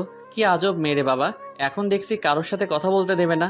নিজে তো ভালোভাবে কথা বলেই না, আবার অন্য কারোর সাথে কথা বললে রেগে যায়। মেয়েদের মন বোঝা আসলে অনেক কঠিন। কি কখন কি চায় তারাই ভালো জানে। কি বলছিস? আপনি এখনো ঘুমাননি? তুই ঘুমাবি না? ঘুমাচ্ছি। সকালে ঘুম থেকে উঠে তো অবাক, আপু আমাকে জড়িয়ে ধরে শুয়ে আছে। আমার শরীর কাঁপছে, হার্টবিট বেড়ে যাচ্ছে, কিন্তু কি আর করব, এত রোমান্টিক হলে তো চলবে না। আপুকে ডাকতে লাগলাম, আপু আমাকে জড়িয়ে ধরে শুয়ে আছে কেন? আমি আমার হাজবেন্ডকে জড়িয়ে আছি। তোর কোনো সমস্যা? আপনার হাজবেন্ড মানে বুঝলাম না। এখন ঘুমাতে দে, বেশি কথা বলিস না। আপনি ঘুমাবেন ভালো কথা, আমাকে তো ছাড়েন। আমার ইচ্ছে হয়েছে তাই ঘুমিয়েছি, ডিস্টার্ব করিস না তো এখন। হারামজাদি কয় কি, আমাকে জড়িয়ে আছে, আবার আমাকেই বলছে ডিস্টার্ব না করতে। মনে হচ্ছে লাথি মেরে মঙ্গল গ্রহে পাঠিয়ে দেই, কিন্তু ততক্ষণে ভাবলাম যদি সেখানে পাঠিয়ে দেই আমার কি হবে? আমি তো আপুকে ভালোবাসি। নিজেকে শান্ত করে বললাম, আপনি ঘুমান, আমি মানা করেছি নাকি? কিন্তু আমাকে ছাড়ুন। তারপর আপু আমাকে ছেড়ে দেয়। আপনি চাইলে আরো ঘুমাতে পারেন। আমি ফ্রেশ হয়ে নাস্তা করে রুমে এসে দেখি বাচ্চাদের মতো বালিশটাকে জড়িয়ে ধরে শুয়ে আছে। এটা দেখে আমার ঠোঁটের কোণায় হাসি ফুটে উঠেছে। কালকে দিনটা আমার কাছে অনেক ভালোই লাগছিল। যত দিন যাচ্ছে আপুর প্রতি দুর্বলতা কাজ করছে। কেন জানি অনেক ভালোবেসে ফেলেছি। আপুকে ছাড়া হয়তো এখন 1 সেকেন্ডও বাঁচতে পারবো না। আমি কি আমার মনের কথা বলে দিব? কিন্তু তখন যদি রেগে যায়? কিন্তু আমার মনের কথা না বলা পর্যন্ত তো আমি শান্তি পাচ্ছি না। সব সময় আপুর প্রতি ভালোবাসা, দুর্বলতা, ওকে স্পর্শ করার ইচ্ছা, ওর প্রতি নেশা আমার ভেতরটাকে শেষ করে ফেলছে। আচ্ছা, আপু কি আমাকে ভালোবাসে? ওর ব্যবহার দেখে তো তাই মনে হচ্ছে। আপুও আমাকে ভালোবাসে, কিন্তু বলতে পারছে না। আচ্ছা, আমি কি সরাসরি গিয়ে বলে দিব? আমরা কি সবকিছু ভুলে দুজন দুজনকে ভালোবাসতে পারি না? আজকে বলে দিব, যা হবার হবে। এদিকে তানিশা ঘুম থেকে উঠে আমাকে কোথাও খুঁজে পাচ্ছে না। সকাল থেকে একবারও দেখছে না। তানিশাও আমাকে ভালোবাসে, কিন্তু কখনো বলতে পারছে না। কারণ একে তো ও একটা মেয়ে, তার উপর আমি ওর চাচাতো ভাই, তার উপর ছোট লজ্জার কারণে বলতে পারছে না। কিন্তু মন থেকে রাহিকেই ভালোবাসে। রাত্রে বাড়ি আসার সময় আপুর জন্য আইসক্রিম, চকোলেট আর ফুল নিয়ে আসলাম। যেগুলো আপুর পছন্দ করে সেগুলো নিয়ে আসি। আজকে আমার মনের কথা বলেই দিব, পরে যা হবার দেখা যাবে। বাড়িতে এসে এগুলো নিয়ে সোজা আমার রুমে চলে এলাম। আমার রুমের মধ্যে ঢুকতে যাব, তখনই দেখে আপু কারোর সাথে ফোনে কথা বলছে। কি যেন মনে করে আর ভিতরে গেলাম না। দরজার ওপাশে দাঁড়িয়ে শুনতে লাগলাম, হ্যাঁ, আমি সত্যি ওকে ভালোবাসি আর ওর সাথে সারা জীবন থাকতে চাই। কিন্তু এই ঝামেলাটা থেকে আগে বের হই, তারপর আব্বু আম্মুকে সব বলে আমরা দুজন হানিমুনে যাব। তাদের কথা শুনে আমি তো অনেক বড় একটা ধাক্কা খাই। তার মানে আপু অন্য কাউকে ভালোবাসে। মুহূর্তের মধ্যে আমার সব আশা ভরসা সব নষ্ট হয়ে যায়। আমি কখনো ভাবতে পারিনি আমি ওর কাছে এত বড় একটা সমস্যা। আমি ফুলগুলো ফেলে দিয়ে আইসক্রিম আর চকলেট চুটকিকে দিয়ে দিলাম। না, নয়, আমি ওকে মুক্ত করে দিব। আমি তাদের মাঝে ঝামেলা হয়ে থাকতে চাই না। তাই অনেক কিছু ভেবে সিদ্ধান্ত নিলাম, আমি ওকে ডিভোর্স দিয়ে দিব। ও যদি অন্য কাউকে নিয়ে সুখে থাকতে চায় আমি বাধা দিব না। আমি রুমে ঢুকতেই আপু ফোন রেখে দেয়। সারাদিন কই ছিলি? একবারও বাড়িতে দেখলাম না। একটা কাজ ছিল। সারাদিন কিছু খেয়েছিস? দাঁড়া, আমি তোর জন্য খাবার আনছি। না না, আমি খাবো না, বাইরে থেকে খেয়ে এসেছি। যে কথাগুলো শুনেছি আর খাবার মুখে দিয়ে কি আর যাবে? তোর সাথে আমার কিছু কথা ছিল। বলেন। অনেক দিন থেকেই বলতে চেয়েছিলাম, কিন্তু বলতে পারিনি। জানি না এই বিষয়টা তুই কিভাবে নিবি। অত কিছু না বলে আসল কথাটা বলেই ফেলুন। আসলে আমি তোকে ডিভোর্স দিতে চান, তাই তো? মানে মানেটা খুব সহজ। আপনি আর এই মিথ্যা সম্পর্ক রাখতে চান না, তাই আমাকে ডিভোর্স দিতে চান। সমস্যা নেই, দিয়ে দিব। আপনার ইচ্ছা আমি খুব তাড়াতাড়ি পূরণ করে দিব। আমি ডিভোর্স পেপার রেডি করছি। আপনি আপনার পছন্দ মতো একটা ছেলেকে বিয়ে করে নিয়েন। কিন্তু আমি তো বাড়িতে কিভাবে জানবেন? ওইটা আপনাকে চিন্তা করতে হবে না, আমি ম্যানেজ করে নিব। তারপর আমি আর আপুকে কিছু বলার সুযোগ না দিয়ে ফ্লোরে শুয়ে পড়লাম। আর বেশিক্ষণ কথা বললে হয়তো চোখ দিয়ে বন্যা শুরু হয়ে যেত। যাকে এতটা ভালোবাসি সে আজ আমাকে এভাবে ছ্যাঁকা দিয়ে দিল। এসব ভাবতে ভাবতে কখন ঘুমিয়ে পড়েছি মনে নেই। হঠাৎ কারো কান্না করার আওয়াজ শুনে ঘুমটা ভেঙে যায়। চোখ খুলে দেখি তানিশা আপু কান্না করতেছে। কি ব্যাপার, এত রাতে কান্না করছেন কেন? কিছু না, এমনি। আজব তো, এত রাতে কেউ কাঁদে? নিজেও ঘুমাচ্ছেন না, আমাকেও ঘুমাতে দিচ্ছেন না। আচ্ছা তুই ঘুমা। আমি ঘুমিয়ে যাই। এদিকে তানিশা ভাবতে থাকে, কেন তোকে বলতে পারলাম না আমি তোকে কতটা ভালোবাসি? আমাকে একবার বলার সুযোগ না দিয়ে তুই সব বলে গেলি। আমি নাকি ডিভোর্স চাই? কিভাবে ভাবছিস এইসব? ওকে, তুই যদি আমাকে ডিভোর্স দিয়ে ভালো থাকিস তাহলে চলে যাব তোর জীবন থেকে অনেক দূরে। তাছাড়া তোকে বিয়ে করে তোর জীবনটা আমি নষ্ট করে দিয়েছি, পারলে ক্ষমা করে দিস। পরের দিন আমি উকিলের সাথে যোগাযোগ করে ডিভোর্সের অ্যাপ্লাই করে আসলাম। আমাদের 6 মাসের ডেট দিয়েছেন। সেখান থেকে আফিকুলের সাথে দেখা করলাম। দোস্ত, আমার সব শেষ। কেন, তোর আবার কি হলো? আর কাঁদছিস কেন? তানিশা আমার কাছে থেকে ডিভোর্স চাই। কি বলছিস এসব তুই? হ্যাঁ, আমি সত্যি বলছি। তাহলে কি করবি এখন তুই? আমার সাথে চল। কোথায়? চল না। আমি আর আফিকুল একটা বারে আসলাম। এখানে আনলি কেন? ড্রিঙ্কস করব তাই। তুই কি ড্রিঙ্কস করিস? হুম। কিন্তু তুই তো আজ পর্যন্ত একটা সিগারেটও মুখে নিয়ে দেখিস নাই। আজকের মতো তো আর কখনো কষ্ট পাই নাই। তারপর আমরা দুজনই ড্রিঙ্কস করি। আমি একটু বেশি খেয়েছি, যার কারণে নিজেকে কন্ট্রোল করতে পারছি না। তাই আফিকুল আমাকে বাড়িতে নিয়ে আসে। বাড়িতে দরজায় নক করতে তানিশা দরজা খুলে দেয়। ভাবি, আসলে আজকে রাহি একটু ড্রিঙ্ক করে ফেলেছে। আচ্ছা ঠিক আছে, আপনি ওকে ভেতরে নিয়ে আসুন। তারপর আফিকুল আমাকে রুমে রেখে চলে যায়। একটু পরে আপু আসলো। তুই ড্রিঙ্কস করেছিস? হ্যাঁ, হুম করেছি। তোর কোনো সমস্যা? তুই তো আগে এমন ছিলি না। সবসময় কি একরকম থাকতে হবে?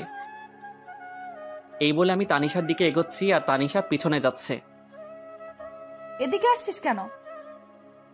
আমার ইচ্ছে হয়েছে, আমি আমার বউকে আদর করব, যা ইচ্ছা তাই করবো। আপনার কোনো সমস্যা? আমি তোকে আগেই বলেছিলাম।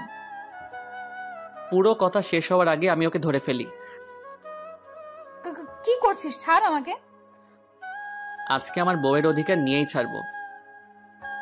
এই বলে তানিশার কাছে যেতেই ধাক্কা মেরে বিছানায় ফেলে দিল। এত জোরে ধাক্কা দেয় যে আমি আর উঠতেই পারি না।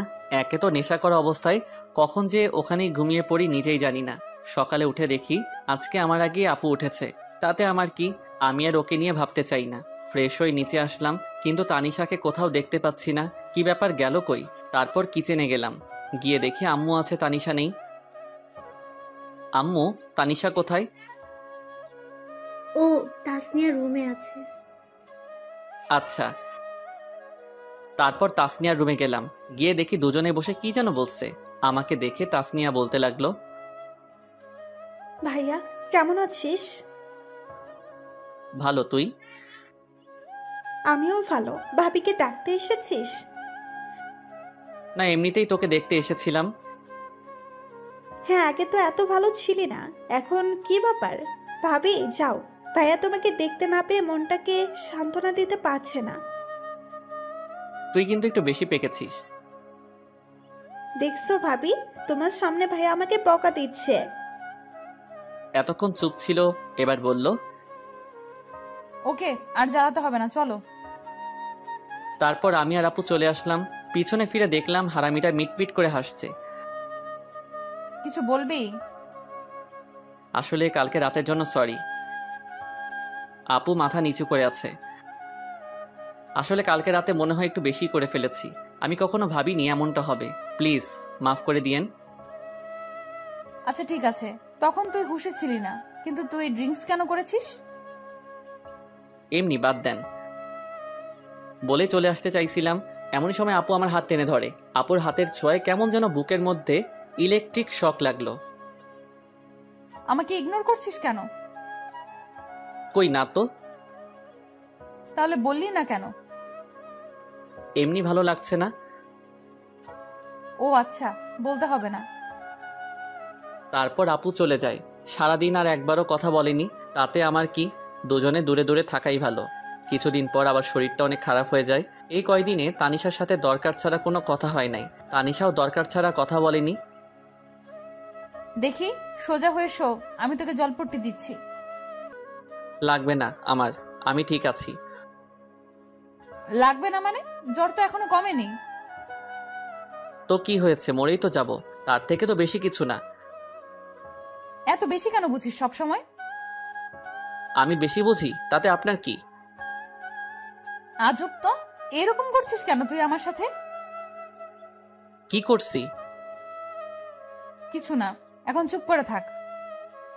কিছু আর বললাম না, জানি আরো কিছু বললে হয়তো কষ্ট পাবে, আর কিছু শুনবেও না, তাই শুয়ে থাকলাম। আপু আমাকে জলপট্টি দিয়ে দিল। যতদিন পর্যন্ত সুস্থ হয়নি আমার পাশে থেকেছে, কিন্তু একবারও ভালোভাবে কথা বলেনি। এত যত্ন করিস কিন্তু ভালোবাসি কথাটা বললেও কি হয়? নিজেও কষ্ট পাবে, আমাকেও কষ্ট দিবে। ফাজিল একটা মাইয়া। কিছুদিন পর বলে ও নাকি তাদের বাড়িতে যাবে। কাল আমাকে আমাদের বাড়িতে নিয়ে যাবি? কি ব্যাপার, আগে তো বললে না না করতো, আজ বলতেই রাজি হয়ে গেল। পরের দিন আপুকে তাদের বাড়িতে নিয়ে যাই। আপুকে রেখে আসতে যাব তখন। বাবা আজকে দিনটা থেকে যা, এখনই আসলি আবার চলে যাবি? শাশুড়ি মা কথাটা বললেন। না মা, আমার কাজ আছে, ও থাকুক যতদিন থাকার, আমি পরে এসে নিয়ে যাব। আচ্ছা। তানিশার কাছে ওর মা গিয়ে বলল, কি ব্যাপার তানিশা, রাহির সাথে কি তোর কিছু হয়েছে? ও এমন ভাবে চলে গেল কেন? তানিশা কিছু না বলে ওর মাকে জড়িয়ে ধরে কেঁদে দেয়। কি হলো, কাঁদছিস কেন?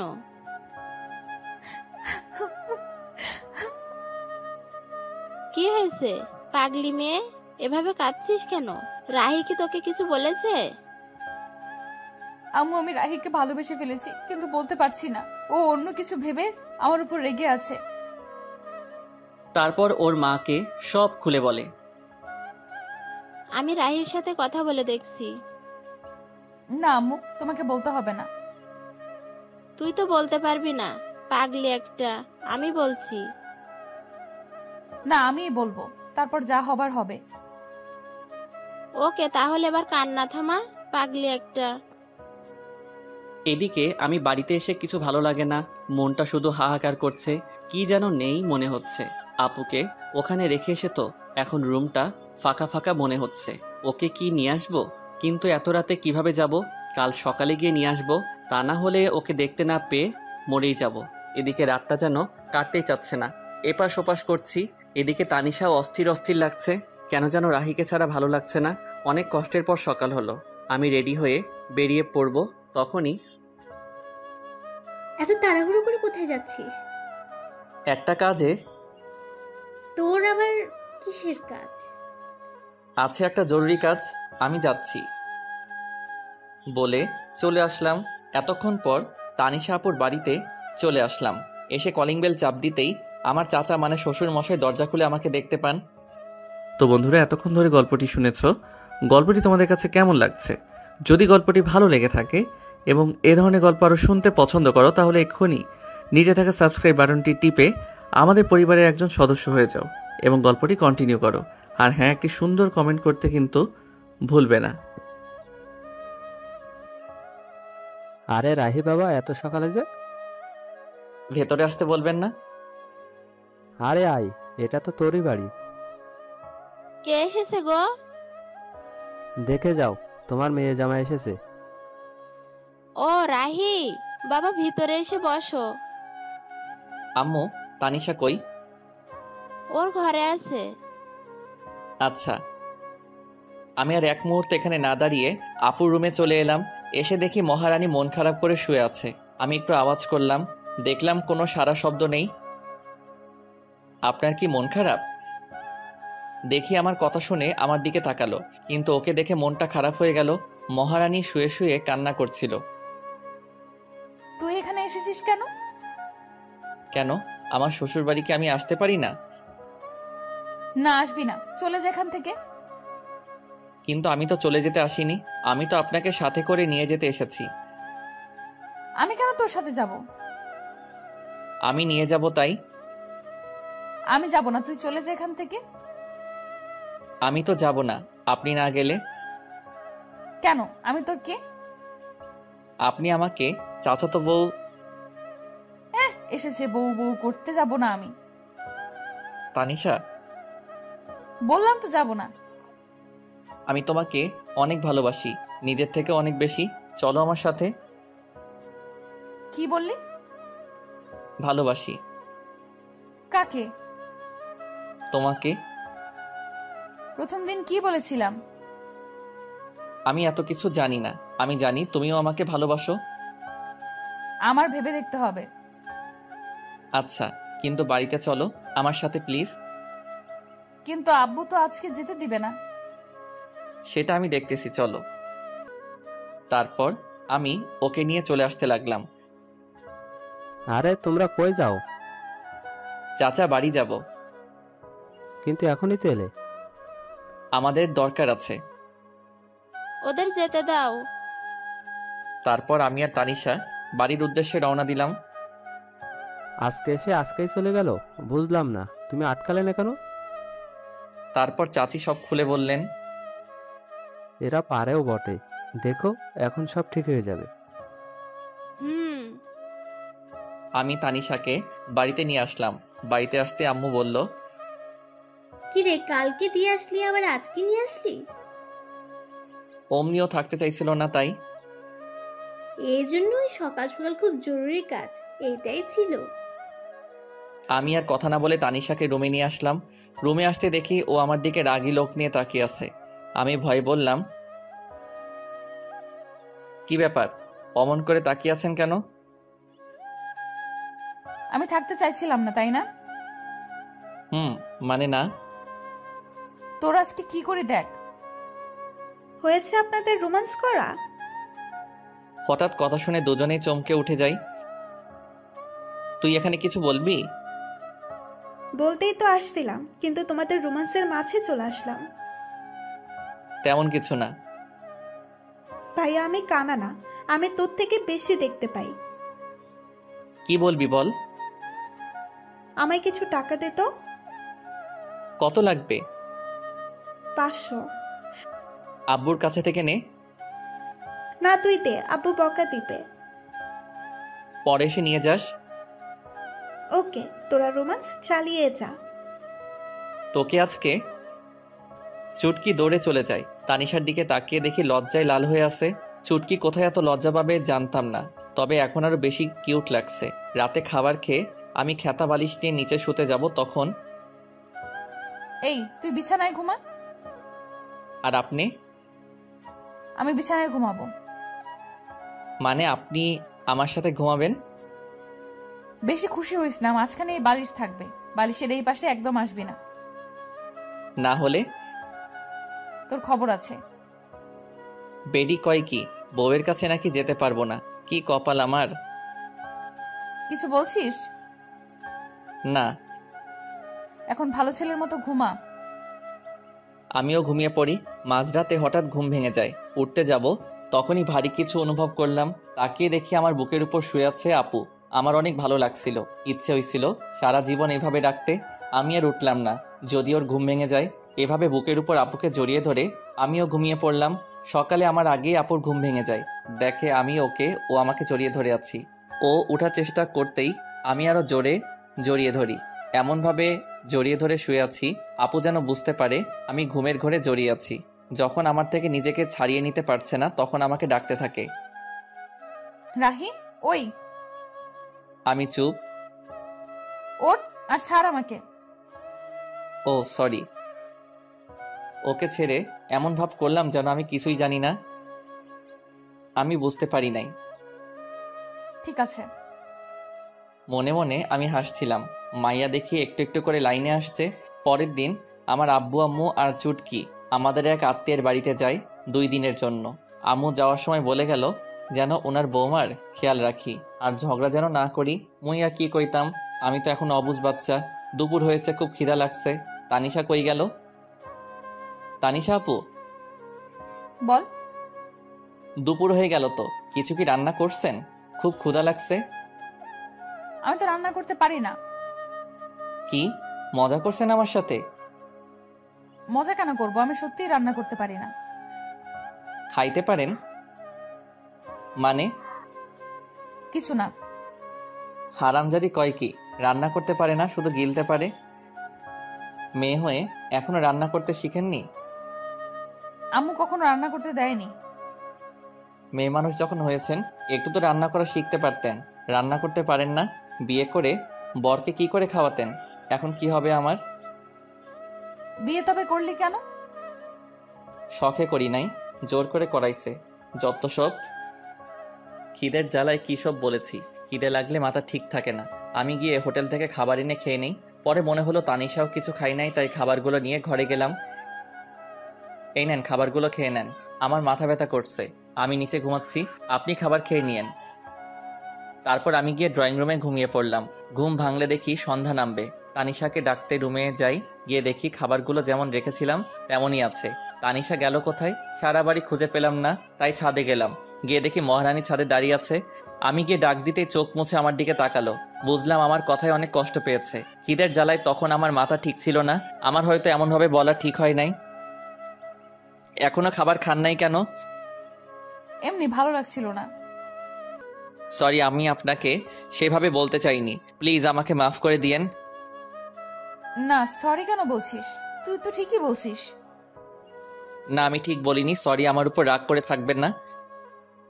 আচ্ছা, রাগ করে নাই। সত্যি? সত্যি। তাহলে চলুন, এখন খাবেন। এখন? সারাদিন তো কিছুই খান নাই। তারপর আমি ওকে জোর করে এনে খাওয়ার জন্য বসিয়ে দিলাম। ও খাচ্ছিল, আমি চেয়ে চেয়ে দেখছিলাম। কি ব্যাপার, এমন করে আমার খাওয়া কি দেখছিস? কই না তো। আমি দেখছি তুই আমার খাওয়া দেখছিলি। দেখছি তো, কি হয়েছে? কেন, আমার নজর লাগবে না বুঝি? আমি আমার বউয়ের খাওয়া দেখছি, তাতে আপনার কি? কে তোর বউ? কেন কি বললি? কে তোর বউ? আপনি খান, আমি আসছি। এখন আবার কই যাস? রাতের খাবার আনতে। আপনি তো আর রান্না করতে পারবেন না। পরের দিন এভাবেই চলে গেল। তার পরের দিন বাড়িতে সবাই এলো। এইদিকে মনে মনে আমি একটা প্ল্যান করতে থাকি। পরের দিন সকালে ঘুম থেকে উঠে দেখি তানিশা আমাকে আজকেও জড়িয়ে ধরে আছে। আমিও উঠি না, কারণ এই সময়টা আমার কাছে খুব ভালো লাগে। সারাদিনে ওর এতটাই কাছে আসতে পারি, এটাই আমার জীবনের অনেক কিছু। সারা জীবন আমি ওকে আমার বুকের মধ্যে জায়গা দিতে চাই, যেন কখনো সে হারিয়ে না যায়। আজকে তানিশা ওর ফ্রেন্ডদের সাথে দেখা করতে গেছে। দূর, কিছু ভালো লাগছে না। এর মাঝে আমার ফোনটা বেজে উঠলো। ফোন হাতে নিয়ে দেখি এক বড় ভাইয়ের ফোন। ফোন রিসিভ করলাম। রাহি বলছো? হ্যাঁ ফয়সাল ভাই, বলেন। তুই চাকরির কথা বলেছিস না? ভাই, বলেছিলাম।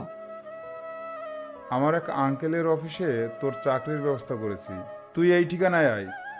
ভাই, আমি আসছি। ফয়সাল ভাইয়ের দেওয়ার ঠিকানায় আমি চলে গেলাম। তারপর ওনার সাথে দেখা করলাম, কাজ হয়ে গেল। আমিও চলে আসি।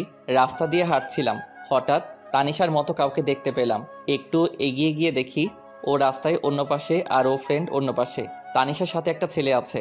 ওই ছেলেটা কে আর তানিশার সাথে কি করছে একটু এগিয়ে গেলাম, গিয়ে দেখি তানিশার হাত ধরে টানছে। এটা দেখে তো আমার মাথায় গরম হয়ে গেছে। তানিশার হাত ধরে টানছে আর কি যেন বলেছে।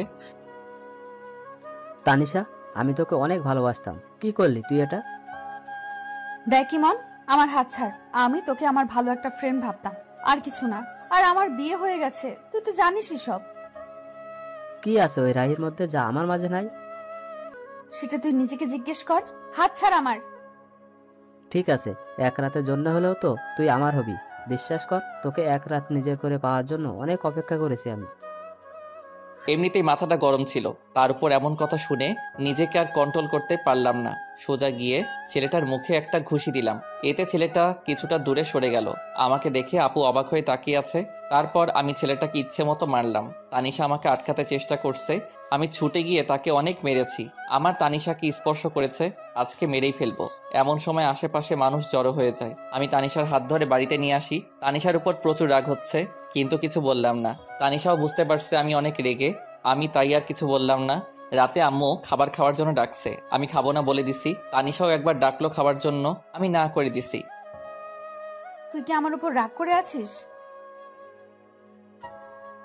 বল না।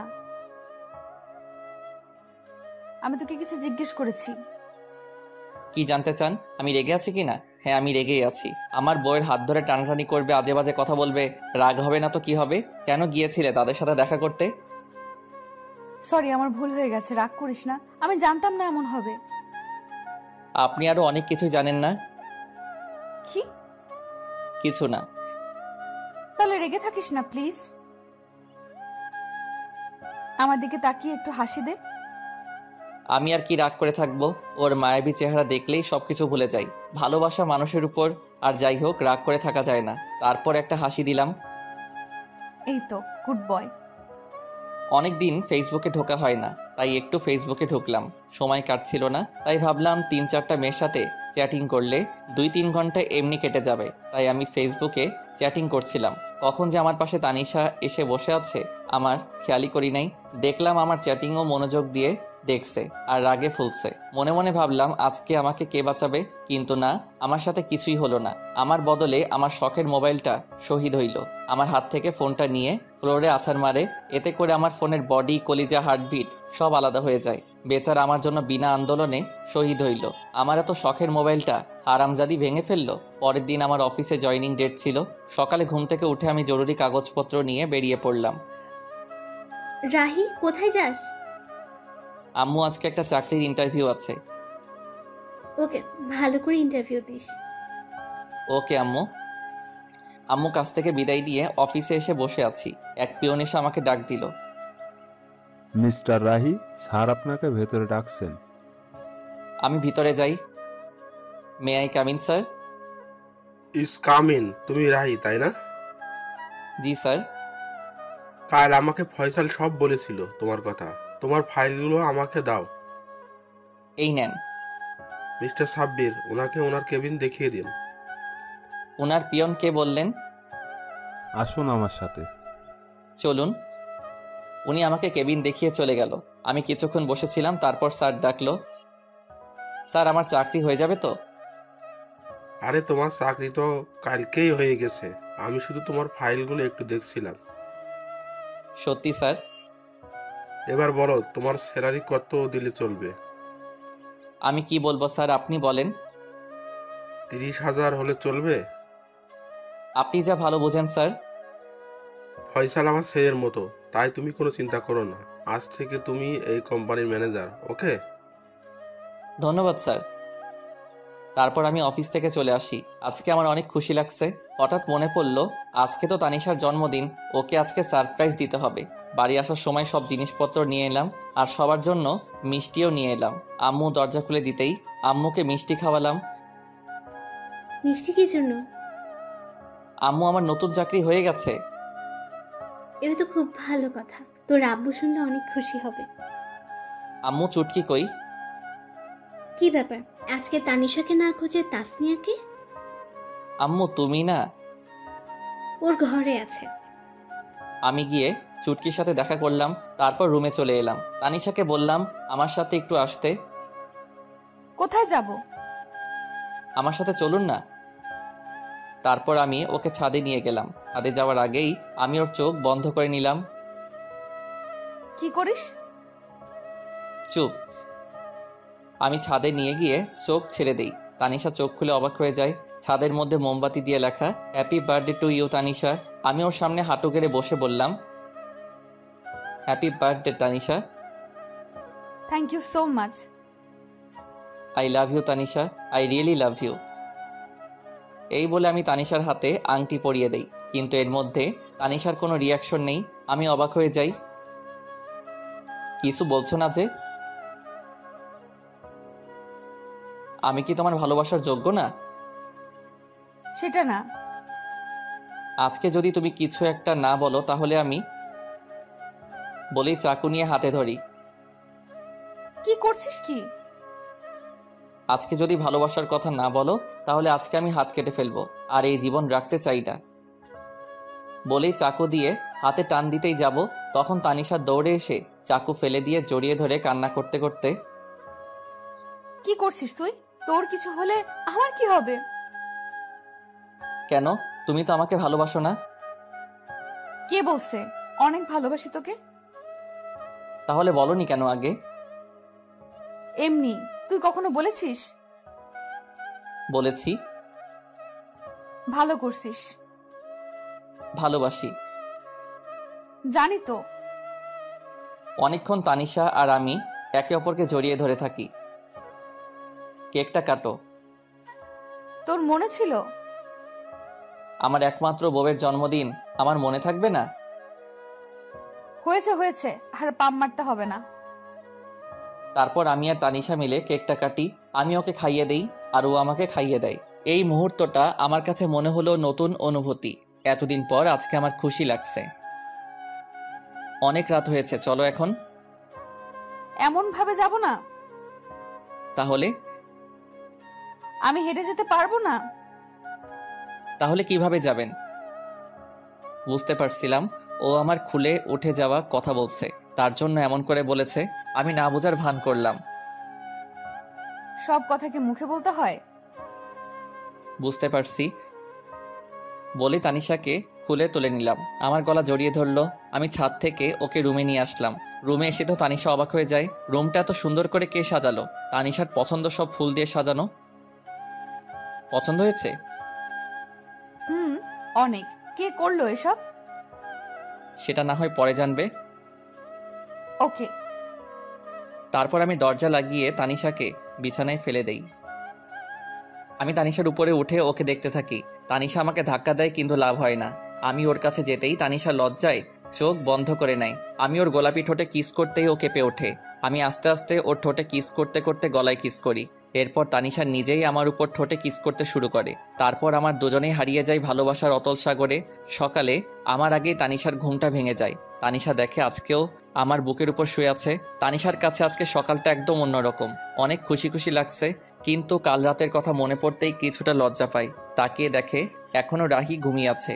তাই রাহির কপালে আলতো করে একটা কিস দেয়। এতে রাহি তানিশাকে আরো শক্ত করে জড়িয়ে ধরে। তানিশা বুঝতে পারে রাহি জেগে আছে এখনো, তাই রাহির কাছ থেকে ছাড়ার জন্য চেষ্টা করে, কিন্তু পারে না। রাহি আরো শক্ত করে জড়িয়ে ধরে কিস দেয়। কি মশাই, সারা রাত তো ঘুমাতে দেন নাই, এখন আবার কি? এখন ওইটা? একদম না, সারা রাত আদর করে শখ মেটেনি। না, এখন একটু। No mister. ওকে একটা কিস তো দিবা? ওকে, চোখ বন্ধ করো। কেন? এখন আবার লজ্জা কি? চোখ বন্ধ করতে বলছি, বন্ধ করো। ওকে। আমি চোখ বন্ধ করলাম। একটু পর তানিশা ওর ঠোঁটে আমার ঠোঁটের সাথে এক করে দিল। বাহ, সকাল সকাল এমন মিষ্টিকে ঘুম ভাঙলে লাইফটাই সুন্দর হয়ে যেত। তারপর তানিশা গোসল করতে চলে যায়। আমি শুয়ে রইলাম। তানিশা গোসল করে এসে দেখে আমি এখনো ঘুমিয়ে আছি। কি ব্যাপার, উঠবে না নাকি সারাদিন শুয়ে থাকবে? এই শোনো। তানিশা চুল মুছতে মুছতে আমার কাছে আসতেই আমি টান দিয়ে আমার কাছে নিয়ে আসি। এতে ওর ভিজা চুল আমার মুখের উপরে পড়ে। চুল থেকে এত সুন্দর সুগন্ধি আসছিল, সেটা মনে হয় সব পারফিউমকে হার মানাবে। তানিশা আমাকে মুখের উপর থেকে চুলগুলো সরিয়ে নেয়, মেজাজটা খারাপ করে দিল। কত সুন্দর লাগছিল, দিল তো 12টা বাজিয়ে। কি হলো এটা? তুমি তো আমাকে তোমার উপর ফেলে দিলে। চুলগুলো কেন সরালে? কত ভালো লাগছিল। আমি জানি না কি। মাথা মোটা। কি বললে? কিছু না। আজকে তোমাকে এত সুন্দর লাগছে কেন? আগে সুন্দর লাগতো না বুঝি? আগে লাগতো, কিন্তু তার থেকে বেশি এখন লাগছে। মন চাচ্ছে সারাদিন আজকে তোমাকে আদর করি। চুপ বদমাইশ। এবার ছাড়ো, অনেক দেরি হয়ে যাচ্ছে, বাইরে যেতে হবে। ওকে। তানিশা চলে যায়, আমিও ঘুম থেকে উঠে ফ্রেশ হতে যাই। তানিশা কিচেনে আম্মুর কাছে গিয়েছে রান্না শিখতে। তুই এখানে কেন এলি? আমাকে তো কোনো কাজই করতে দাও না, তোমার একটু হেল্প করি। কি ব্যাপার, তুমি এইভাবে হাসতেছো কেন? তোকে কাজ করতে হবে না, রাহির কাছে যা। যাচ্ছি, তবে হাসছো কেন বলবে তো? তারপর তানিশা চলে যায় আমার কাছে। কি ব্যাপার ম্যাডাম? আম্মু আমাকে দেখে বারবার এভাবে হাসছে কেন? কি বলো? হ্যাঁ বললাম, হাসছো কেন? বলে কিছু না, তোমার কাছে যেতে বলেছে। আমি ওর দিকে একটু ভালো করে তাকিয়ে হাত ধরে ঘরে নিয়ে আসলাম। কি হলো, এইভাবে নিয়ে আসলে কেন? এই দেখো। আমি আয়নার কাছে ওকে দাঁড় করিয়ে গলায় আর ঘাড়ে দেখালাম। ও আল্লাহ, এসব দাগ! তুমি এসব না দেখে গিয়েছিলে কেন? আমি বুঝি নাই। সরি, কাল রাত হয়তো অনেক ব্যথা লেগেছে তোমার। আমার এমন করা ঠিক হয়নি। তোমার ভালোবাসার কাছে কখন যে ব্যথা লেগেছে বুঝতেই পারি নাই। আমি সকালে নাস্তা করে অফিসে চলে গেলাম। আজকে প্রথম দিন, তাই লেট করলাম না। আমি অফিসে চলে আসায় তানিশার ভালো লাগছিল না, তাই ও চুটকির কাছে যায়। কি ব্যাপার ভাবি, আজকে তুমি এত সকালে উঠেছো? রোজই তো উঠি। আমি তো ভাবছি আজকে সারাদিন ঘুমাবে। কেন? কালকে রাতে এত কিছু করলাম তোমাদের জন্য, আমি তো ভাবছি আজকে সারাদিন তুমি ঘুমাবে। কি তার মানে তুই ঘরটা সাজাইছিলি? জি, আর আমি জানতাম তোমাকে ভাই সারপ্রাইজ দিবে। আগে থেকেই সব জানতি, আমাকে বললি না? শয়তান্নি! বললে ভাই আর কি হতো, আমার ভাই আমার কিউট ভাবিটাকে কত ভালোবাসে। তোরা দুই ভাই বোন আস্ত বদের হাড্ডি। আমার কিউট ভাবি। কি ব্যাপার, এত তেল মারছিস কেন? কিছু না।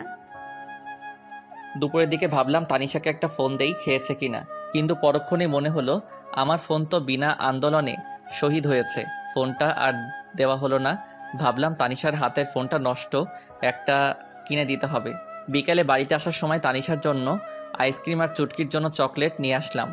দরজায় কলিং বেল দিতেই তানিশা এসে দরজা খুলে দিল। আইসক্রিমটা ওর হাতে দিলাম আর চকলেট চুটকিকে দেওয়ার জন্য বললাম। রাতে খাবার খেয়ে রুমে এসে বসে আছি, দেখি একটু পর তানিশা আসলো, এসে আমার পাশে বসলো। আমি ওর কাঁধে হাত রাখতেই সরিয়ে দিল, আবার হাত দিতে আবারও সরিয়ে দিল। কি ব্যাপার ম্যাডাম, আজকে এত রেগে আছেন যে? কালকে সব প্ল্যান চুটকি জানতো, তাই না? না মানে হ্যাঁ, ভয়ে। পিচ্চি মেয়েটাকে নিজের মতো করে তৈরি করছো? ও পিচ্ছি, এখনই সব বুঝে। তার মানে কিছু না বাবু। এই একদম আমাকে বাবু বলবি না, আমি কারো বাবু নই। আরে সোনা, রাগ করছো কেন? নিজের করে পেতে একটু হেল্প করছে। এবার একটু কাছে আসো, আদর করি বলে জড়িয়ে ধরে কিস দিলাম। এবার হয়েছে তো, ছাড়ো আমায়, এখনো মন ভরে নাই। মন ভরে নাই, আরেকটা দিলে ভালো হতো। একটা কেন, 1000টা দিবা, তবে একটা শর্ত আছে, সেটা মানতে হবে। আগে বলো রাখবে, আমার কথা ঠান্ডা মাথায় জবাব দিবে। দিব, বলো। অফিসে কি কোনো মেয়ে আছে? তাদের সাথে কি তুমি কথা বলো? তানিশার কথা শুনে রাহি তো রাগে আগুন, কিন্তু কথা দেওয়ার কারণে ঠান্ডা মাথায় জবাব দিল। দেখো, অফিসে মেয়ে মানুষ থাকবে, এটা স্বাভাবিক, কিন্তু তাদের সাথে প্রয়োজন ছাড়া কথা বলি না। তাদের সাথে কি হেসে হেসে কথা বলো? যদি বলো এখন থেকে আর বলবে না, কেমন? ঠিক আছে, কিন্তু তারা যদি বলে? বলবে এসব ঠিক নয়, আর বেশি বললে বলবে বউ বারণ করছে। কিন্তু অফিসে সবাই তো জানে আমি এখনো বিয়ে করিনি। কি? ওই ওই হারামজাদা, তুই আমাকে বিয়ে করিস নাই, আদর করিস নাই, তারপরও কেন বলিস নাই তোর বিয়ে হয়েছে? এখন বুঝেছি, আমায় রেখে তুই অন্য মেয়েদের সাথে প্রেম করে বেড়াস। ছি ছি, তুই এত খারাপ। আরে কি বলো, কার সাথে প্রেম করতে যাব? আর কেনই বা করব, ঘরে এত সুন্দর বউ থাকতে। তুমি সত্যি অন্য মেয়েদের সাথে প্রেম করো না? না রে বাবা, সত্যি কারোর সাথে প্রেম করি না। আর তুমি এতদিনে এই চিনলে আমাকে? কাল অফিসে গিয়ে সবাইকে বলে দিবে তোমার বিয়ে হয়েছে। আর যদি না বলো তাহলে তোমার সাথে কখনো কথা বলবো না, তোমাকে আদর করব না, বলে দিলাম কিন্তু। বলবো। এই তো আমার লক্ষ্মী জামাই। সকালে। এই তুমি ওঠো, সকাল হয়েছে, অফিসে যেতে হবে না? উঠছি। উঠছি মানে? তাড়াতাড়ি ওঠো, না হলে পানি ঢেলে দিব। এই যে উঠে পড়েছি, আর আমি আগেই টের পেয়েছি, কিন্তু ইচ্ছে করে উঠিনি। কেন কেন? দেখলাম আমার বউটা ঠিকঠাক কাজ করতে পারে কিনা। ভালো করেছেন জনাব। এখন গিয়ে ফ্রেশ হয়ে নিন, আমি নাস্তা রেডি করছি। আমি ফ্রেশ হয়ে নাস্তা করে নিলাম। এই যে কাল কি বলেছিলাম, সব মনে আছে তো? সব মনে আছে। আরেকটি কথা মনে করেও করতে পারছি না, মনে মনে ভাবছি। কি হলো, এইভাবে দাঁড়িয়ে আছে যে? অফিস যাবে না? তো কি করব, তুমি যেতে দিলে কই? আমি আবার কি করলাম? তোমাকে টেনে ধরেছি নাকি? ধরেছে, ওই তো এখন একটা কিস দিয়েছো না বলেছো? ও, আমি তো ভুলেই গেছিলাম। তার জন্য বুঝি আমার বরটা রাগ করে দাঁড়িয়ে আছে। দাঁড়াও, দিচ্ছি। কিন্তু এখন আর রাগ হচ্ছে না। আমি তানিশার কাছে থেকে বিদায় নিয়ে অফিসে চলে এলাম। আজ একটু খুশি খুশি লাগছে। তানিশার কথা ভাবছিলাম, হঠাৎ কারো আসার শব্দ শুনে আমি চমকে উঠলাম। স্যার, এসে বিরক্ত করলাম না তো? না, কি জন্য এসেছেন বলুন? এমনি এসেছি স্যার, আসলে আজকে আপনাকে অন্যরকম লাগছে। ও আচ্ছা, না আমি ঠিক আছি, আপনি এবার আসুন। Okay sir. তখন পি আসলো। স্যার, একটু পর একটা মিটিং আছে, আপনাকে থাকতে হবে, না হলে অনেক বড় সমস্যা হবে। এখন তো আমি চলে যাব, আপনারা সবাই থাকুন। না স্যার, আপনাকে থাকতেই হবে। কিন্তু আমি তো। না স্যার, আপনাকে থাকতেই হবে, অনেক বড় সমস্যা। ঠিক আছে, সবাইকে বসতে বলুন, আমি আসছি। আমার এখন বাড়িতে যাওয়ার সময়, কিন্তু আজ একটা মিটিং থাকার কারণে কোনো উপায় না পেয়ে থাকতে হলো। মিটিংয়ে থাকাটা অনেক বড় জরুরি। মিস্টার রাব্বি, ফাইলগুলো আপনি সব ভালো করে দেখে নিয়েছেন তো? আমি দেখেছি স্যার, আপনি শুধু দেখলেই হবে। আমি ফাইলগুলো দেখছিলাম, তখন আমার ফোনটা বেজে উঠল। একটু ব্যস্ত থাকার কারণে ফোনের দিকে নজর দিলাম না। মিস্টার রাব্বি, সব ঠিক আছে? ওনাদেরকে সামনের সপ্তাহে আসার জন্য আমন্ত্রণ করেন। আমার ফোনটা আবারও বাজতে শুরু করলো। স্যার, আপনার ফোন বাজছে। দেখছি, একটু ওয়েট করেন। আমি সেখান থেকে সরে এসে ফোনটা হাতে নিল। ফোনটা রিসিভ করতেই। কি ব্যাপার, কখন থেকে তোমাকে ফোন করে যাচ্ছি, তুমি ফোন রিসিভ করলে না কেন? আর কোথায় তুমি? অফিসে। আর তোমার বোঝা উচিত হয়তো কোনো কাজে আটকে গিয়েছি, বিধায় ফোনটা রিসিভ করিনি। তারপরেও কেন বিরক্ত করে যাচ্ছ? অফিসে মানে? অফিস টাইম তো অনেক আগেই শেষ হয়ে গেছে। তার মানে তুমি অন্য মেয়েদের সাথে আড্ডা দিচ্ছ? যা ভেবেছিলাম তাই হলো। এখন কিন্তু অনেক বাড়াবাড়ি হয়ে যাচ্ছে, ফোন রাখছি আমি, এখন ব্যস্ত আছি বলেই ফোনটা কেটে দিলাম। এভাবে রেগে কথা বলা আর হুট করে ফোন রেখে দেওয়ায় তানিশার একটু সন্দেহ হলো, আর মনে মনে ভাবছে, তাহলে কি রাহি আমাকে ধোকা দিচ্ছে? না, এর শিকড় আমাকে টেনে বের করতেই হবে। মিটিং শেষ করে 2 ঘন্টা পর বাড়িতে আসলাম। এসে দরজায় কলিং বেল চাপ দিলাম, সাথে সাথেই তানিশা এসে দরজা খুলে দিল। এতক্ষণ নিশ্চয়ই পথের দিকে চেয়েছিল। তখন বলতে লাগলো, এই ছেলে, কি পেয়েছিস কি? ঘরে বউ রেখে অন্য মেয়েদের সাথে মেলামেশা করবি, আর বাড়িতে এসে এমন ভাব করবি যেন এখন অফিস থেকে এসেছিস। তানিশা, এখন কিন্তু একটু বাড়াবাড়ি হয়ে যাচ্ছে। আমি বাড়াবাড়িই করছি, সত্যি বললাম তো, তাই শুনতে খারাপ লাগছে। আমি নিজের রাগ কন্ট্রোল করতে না পেরে নিজের গালে নিজেই 2টা থাপ্পড় মারি। এমনিতেই আজকে কাজের অনেক ধকল গেছে, তার উপর বাড়িতে আসতে না আসতে কি সব শুরু করে দিয়েছো। আমি তোমাকে আগেই বলেছি আমার কোনো মেয়ের সাথে মেলামেশা নেই। আগে যাই একটু কথা বলতাম, এখন তাও বলি না, কারণ তুমি আছো, তোমাকে নিয়েই ভাবতে চাই। তাহলে আজ এত লেট করলি কেন? ফোন করলাম, কথা না বলে কেটে দিলি। নিশ্চয়ই তখন পাশে কোনো মেয়ে ছিল। ছিল, তবে কোনো বাজে মেয়ে ছিল না। তাহলে কেন বললি না? কাজে আটকে গিয়েছিলাম, তার উপর একটা মিটিং ছিল। সরি, আগে বলনি কেন? তাহলে তো এত বাজেভাবে বকা দিতাম না। আমার বুকের উপর ঠুস করে মাথা রেখে কথাগুলো বলল। আমাকে বলার সুযোগ দিয়েছো তুমি? সরি বাবা, এবার ফ্রেশ হতে যাও। রাতে খাবার খেয়ে যে যার মতো রুমে চলে গেল। আমি রুমে এসে অভিমান করে বসে আছি। কি হলো, এভাবে মুখ গোমড়া করে বসে আছো কেন?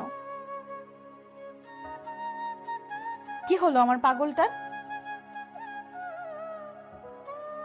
কি হলো, এভাবে মুখ গোমড়া করে বসে আছো কেন? কথা না বললে কিন্তু আমি অন্য রুমে চলে যাব বলে দিলাম। যাও না কেন, আটকে রেখেছে? তুমি এখনো আমার উপর রেগে আছো? এই যে কান ধরছে, আর কখনো এমন হবে না। সরি বাবু। এসব বলে কাজ হবে না, ঘুষ লাগবে। ঘুষ দেওয়া এবং নেওয়া আমি পছন্দ করি না।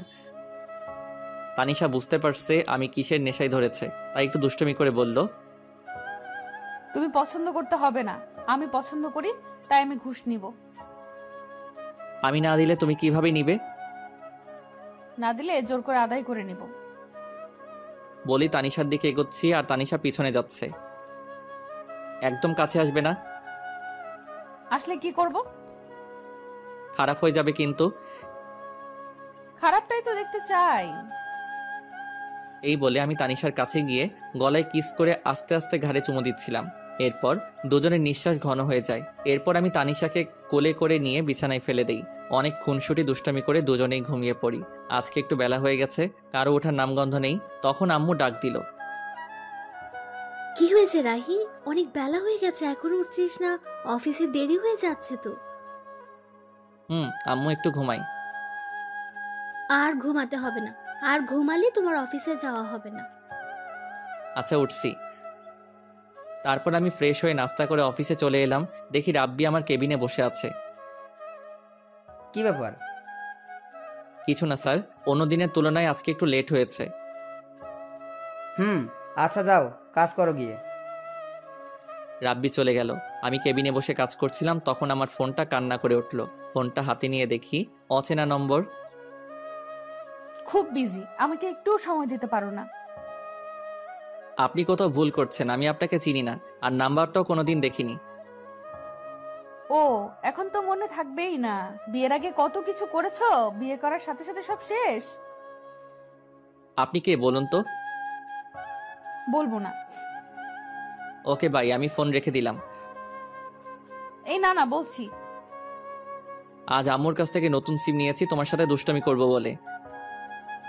তাই তো, কি করেছে আমার বাবুটা? কথা বলছি জনাব, তুমি কি করছো?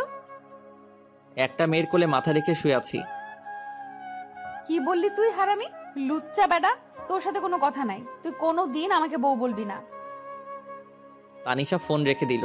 আমি হাসতেছি, কেমন বোকা বানিয়ে দিলাম তানিশাকে। একটু পর আম্মুর ফোন এলো। হ্যালো আম্মু, বলো। অসময়ে ফোন দিলা যে, কি কিছু হয়েছে? কিছু হয়নি, কিন্তু হঠাৎ তানিশা কেমন যেন করছে। ওর আচরণ আমার মোটেও ভালো লাগছে না। কেন আম্মু, কি হয়েছে? একটু আগে তোর সাথে কথা বললো, তারপর কি হলো না হলো কিছুই জানি না। আর শুধু কান্না করছে আর বলছে আমি এখানে থাকবো না আম্মু, তোমার ছেলে একটু ভালোবাসে না আমায়, আমি চলে যাব। ও এমনি ঠিক হয়ে যাবে আম্মু, তুমি চিন্তা করো না। তুই কি এমন বলেছিস যে এমন আচরণ করছে?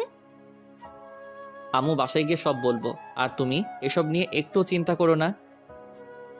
ফোন রেখে দেওয়ার পর থেকে কিছুই ভালো লাগছে না। ওর সাথে এমন দুষ্টমি না করলেও পারতাম। মেয়েটা এমন কেন? আমি বললাম আরও বিশ্বাস করে নিল। আজকে একটু তাড়াতাড়ি বাড়িতে ফিরলাম। বাড়িতে এসে তানিশাকে কোথাও দেখতে পাচ্ছি না। তানিশার কোনো সারা শব্দ নেই, তাই আম্মুকে বললাম, আম্মু আম্মু। কি হয়েছে? বাড়িতে এসে এভাবে চিল্লাচিল্লি করছিস কেন? আম্মু তানিশা কই? কখন থেকে ডাকছি, কোনো সারা শব্দ নেই। তানিশা ওর বাড়িতে চলে গেছে। আমি বললাম কি হয়েছে, আমার কথা না শুনে হন হন করে ব্যাগ নিয়ে চলে গেল। আমার এখন একদম ভালো লাগছে না তানিশা যাওয়ার পর থেকে। ঘরটা কেমন যেন হয়ে গেছে। তুই গিয়ে তাড়াতাড়ি তানিশাকে নিয়ে আয়। আম্মু অনেক রাত হয়েছে, এখন তুমি শুয়ে পড়ো, আমি আসছি বলেই বাইক নিয়ে শ্বশুরবাড়ির উদ্দেশ্যে রওনা দিলাম। বেশি দূরের পথ না। শ্বশুরবাড়ি এসে দরজায় কলিং বেল দিতে লাগলাম। কিছুক্ষণ পর তানিশা এসে দরজা খুলে দিল। কি হয়েছে, এভাবে চিল্লাচিল্লি করছেন কেন? এটা কোনো মাছের হাট না যে এভাবে চিল্লাচিল্লি করবেন। তুমি এভাবে চলে এলে কেন? জানো না আম্মু তোমাকে ছাড়া থাকতে পারে না, সাথে আমিও। ঢং করা লাগবে না। যেখানে আমার কোনো মূল্য নেই সেখানে আমি থেকে কি করব? মানে? অফিসে যাওয়ার নাম বলে অন্য মেয়েদের সাথে থাকবে, সন্ধ্যা হলে বাসায় ফিরবে, তার কাছে আমি কিভাবে থাকবো? তানিশা চোখ মুখ লাল হয়ে আছে, মনে হয় অনেক কান্না করছে। কান্না করারই কথা যে কথা বলেছি। আরে আমি তো মজা করে বলেছিলাম, আর আমি তো তখন তোমার সাথেই কথা বলছিলাম। বিশ্বাস না হলে অফিসে খোঁজ নিয়ে দেখো। আমি কোনো খোঁজ নিতে যাব না, আমার কোনো দরকার নেই। আপনি এখান থেকে চলে যান। আপনার মতো লোকের সাথে আমি সংসার করব না। বলেই মুখের উপর দরজা লাগিয়ে দিল। কি রে, তোমাদের আবার ঝগড়া হয়েছে? ওই বেটা বদের হাড্ডি সব সময় আমাদের সাথে লেগে থাকে। তবুও তো তোকে অনেক ভালোবাসে। রাগ করে এখন যে এলি, কিভাবে থাকবি এখন? সত্যি তো আম্মু, আমার এখন ভালো লাগছে না। কেন যে ওকে রাগে তাড়িয়ে দিলাম। ওকে ফোন দে। আমি পারবো না আম্মু, তুমি দাও। আমি কেন দিব? তোর জামাই, তুই ফোন দে। তানিশা একটু ভয়ে ভয়ে আমাকে ফোন দিল। হঠাৎ আমার ফোনটা বেজে উঠল। পকেট থেকে ফোনটা বের করে দেখি তানিশা ফোন দিয়েছে, তাই একটু দেরি না করে ফোন রিসিভ করলাম। হ্যালো তানিশা। কেউ যদি আমাকে ভালোবেসে থাকে তাহলে এসে নিয়ে যেতে পারে।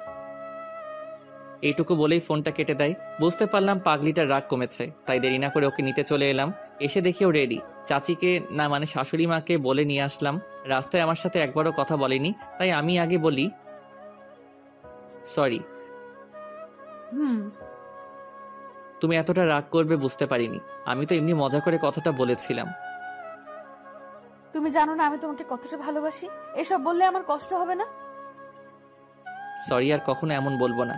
এবার প্লিজ একটু হাসো। হয়েছে? এই তো আমার লক্ষ্মী বউ। বাসায় আসতে আম্মু তানিশাকে দেখে বলতে থাকে, কি রে মা, রাগ করে এভাবে এখান থেকে চলে গিয়েছিলি কেন? জানিস না তোকে ছাড়া এখন এই বাড়িটা ফাঁকা ফাঁকা লাগে। আর যাব না আম্মু, তোমার ছেলেকে বলো আমার সাথে যেন না লাগে। রাহি, তুই সবসময় আমার মেয়েটার পেছনে লেগে থাকিস কেন? তানিশা, তোর সাথে আর এমন করলে আমাকে বলবি, তখন মজা দেখাবো হারামজাদাকে। ওকে। রাতে খাবার খেয়ে ঘুমানোর সময় ঘটলো বিপত্তি। তুই বিছানায় ঘুমাবি না। আজব তো, কেন? আমি বলছি তাই। সব তো ঠিক হয়ে গেল, কিন্তু এখন আমার কি? কিচ্ছু ঠিক হয়নি। আমাকে কষ্ট দেওয়ার ফল। যতদিন না আমি বলবো ততদিন তুই নিচেই ঘুমাবি। এটা কেমন কথা? ওই আমার সোনাটা, বাবুটা। না, তুই একদম এসব বলে ডাকবি না। আমি তোর কেউ না। ও বউ। কে তোর বউ? তুমি আমার কিউট সোনা বউ। আমি তোর বউ না। আমার বর তো খুব ভালো, সে আমাকে অনেক ভালোবাসে, কখনো কষ্ট দেয় না। কিন্তু তুই শুধু আমাকে কষ্ট দিস। ও বউ, ভুল হয়ে গেছে, মাফ করা যায় না? একদম চুপ, তুই আজ থেকে নিচেই ঘুমাবি। তোমার কষ্ট হবে না এতে? আমার কোনো কষ্ট হবে না। ওকে, গুড নাইট। পরের দিন সকালে ঘুম থেকে উঠে দেখে আমি বিছানায়। কি ব্যাপার, আমি এখানে কিভাবে আসলাম? আমি তো ফ্লোরে ঘুমাইছিলাম। নিশ্চয়ই বান্দর নিয়ে এনেছে। থুক্কু তানিশা। মুখের কোণে অজান্তে হাসি ফুটে উঠল। পাগলি একটা, নিজেই নিচে ঘুমানোর কথা বলল, আবার নিজেই উপরে নিয়ে আসছে। ও বউ। চুপ। আমার সোনা বউ। সকালে উঠেই বউ বউ করছিস কেন? ও আপু, আপনার এখনো রাগ কমেনি?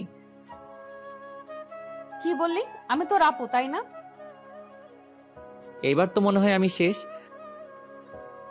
না মানে চাচাতো বোন যখন বউ, তাই তো? একদম চুপ, বেয়াদব। রাগ কেন বাবু? সরি বলছি তো।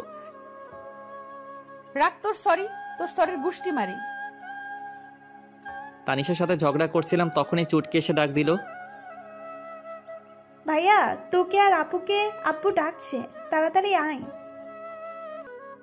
তুই যা, আসছি। তাড়াতাড়ি আয়।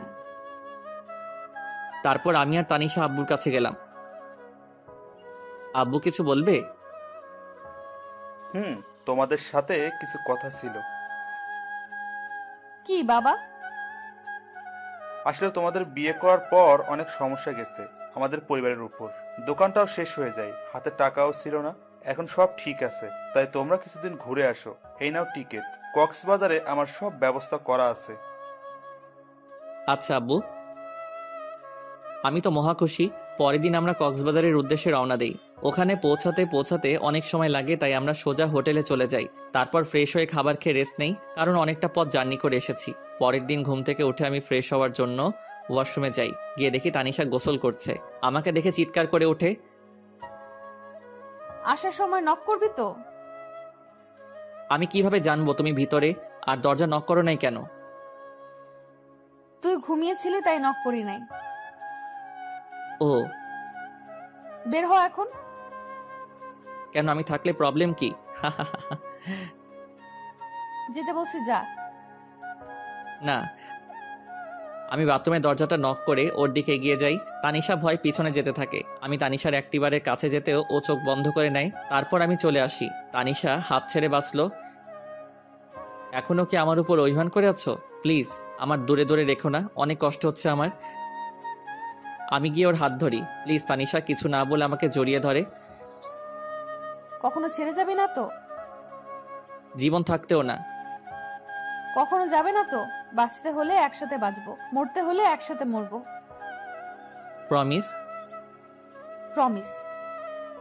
ওই হুম। আমার না ছোট একটা রাহি লাগবে। তাই? হুম। কিন্তু আমার যে ছোট্ট একটা তানিশা লাগবে। তানিশা লজ্জা পেয়ে আমার বুকে মুখ লুকায়। আমি ওকে কোলে করে নিয়ে বিছানায় ফেলে দেই। ওর ঠোঁটের সাথে আমার ঠোঁট এক করে দেই। তারপর কি হলো সেটাও কি বলতে হবে? আপনাদের কি লজ্জা শরম কিছু নেই? এটা জানার জন্য বসে আছেন? জান মিয়া। 1 বছর পর আমি মাথায় হাত দিয়ে বসেছিলাম, ঠিক তখনই স্যার, আপনার মেয়ে হয়েছে। তানিশা কেমন আছে? ভালো না, শেষবারের মতো দেখে আসেন। কি বলছেন এসব? আমি কেবিনে গিয়ে, এই তানিশা উঠো, দেখো আমাদের মেয়ে হয়েছে, তোমার মতোই মিষ্টি। এই তানিশা দেখো না একবার, প্লিজ একবার কথা বলো। তুমি কিন্তু তোমার প্রমিস ভেঙে ফেলছো। তুমি আমাকে প্রমিস করেছিলে একসাথে বাঁচবো, একসাথে মরবো, কিন্তু তুমি আমাকে আগে রেখে যেতে পারো না। ঠিক আছে, আমিও চলে যাব। তখনই তানিশা আমার হাত ধরে বলে, এই পাগল, তুমি আমাকে ছেড়ে কই যাবে? কোথাও না, আমার পাগলিটাকে বুকে নিয়ে রাখবো। তানিশাকে জড়িয়ে ধরেছিলাম, তখনই আমাদের রাজকন্যা কোথায় দেখি?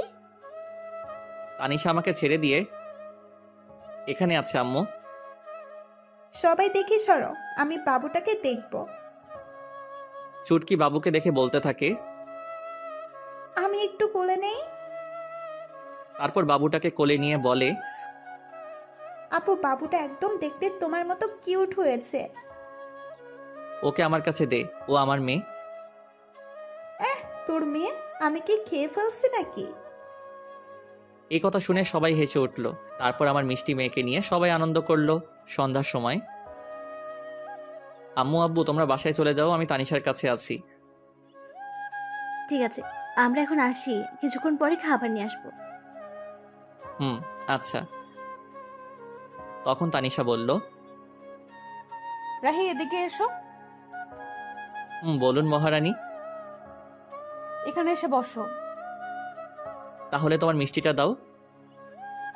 দেখছে তো? কে দেখছে? তোমার পাঠক পাঠিকা। এই যে পাঠক পাঠিকা ভাই বোন, আর কতদূর যাবেন? এখন আমাদের প্রেম করতে দেন, ভুল ত্রুটি হলে ক্ষমার দৃষ্টিতে দেখবেন। পুরো গল্পে আমার সাথে থাকার জন্য ধন্যবাদ। কেমন হয়েছে গল্পটি বড় করে কমেন্ট করে যাবেন। তারপরের গল্পটা দেখতে হলে অবশ্যই সঙ্গে থাকবেন।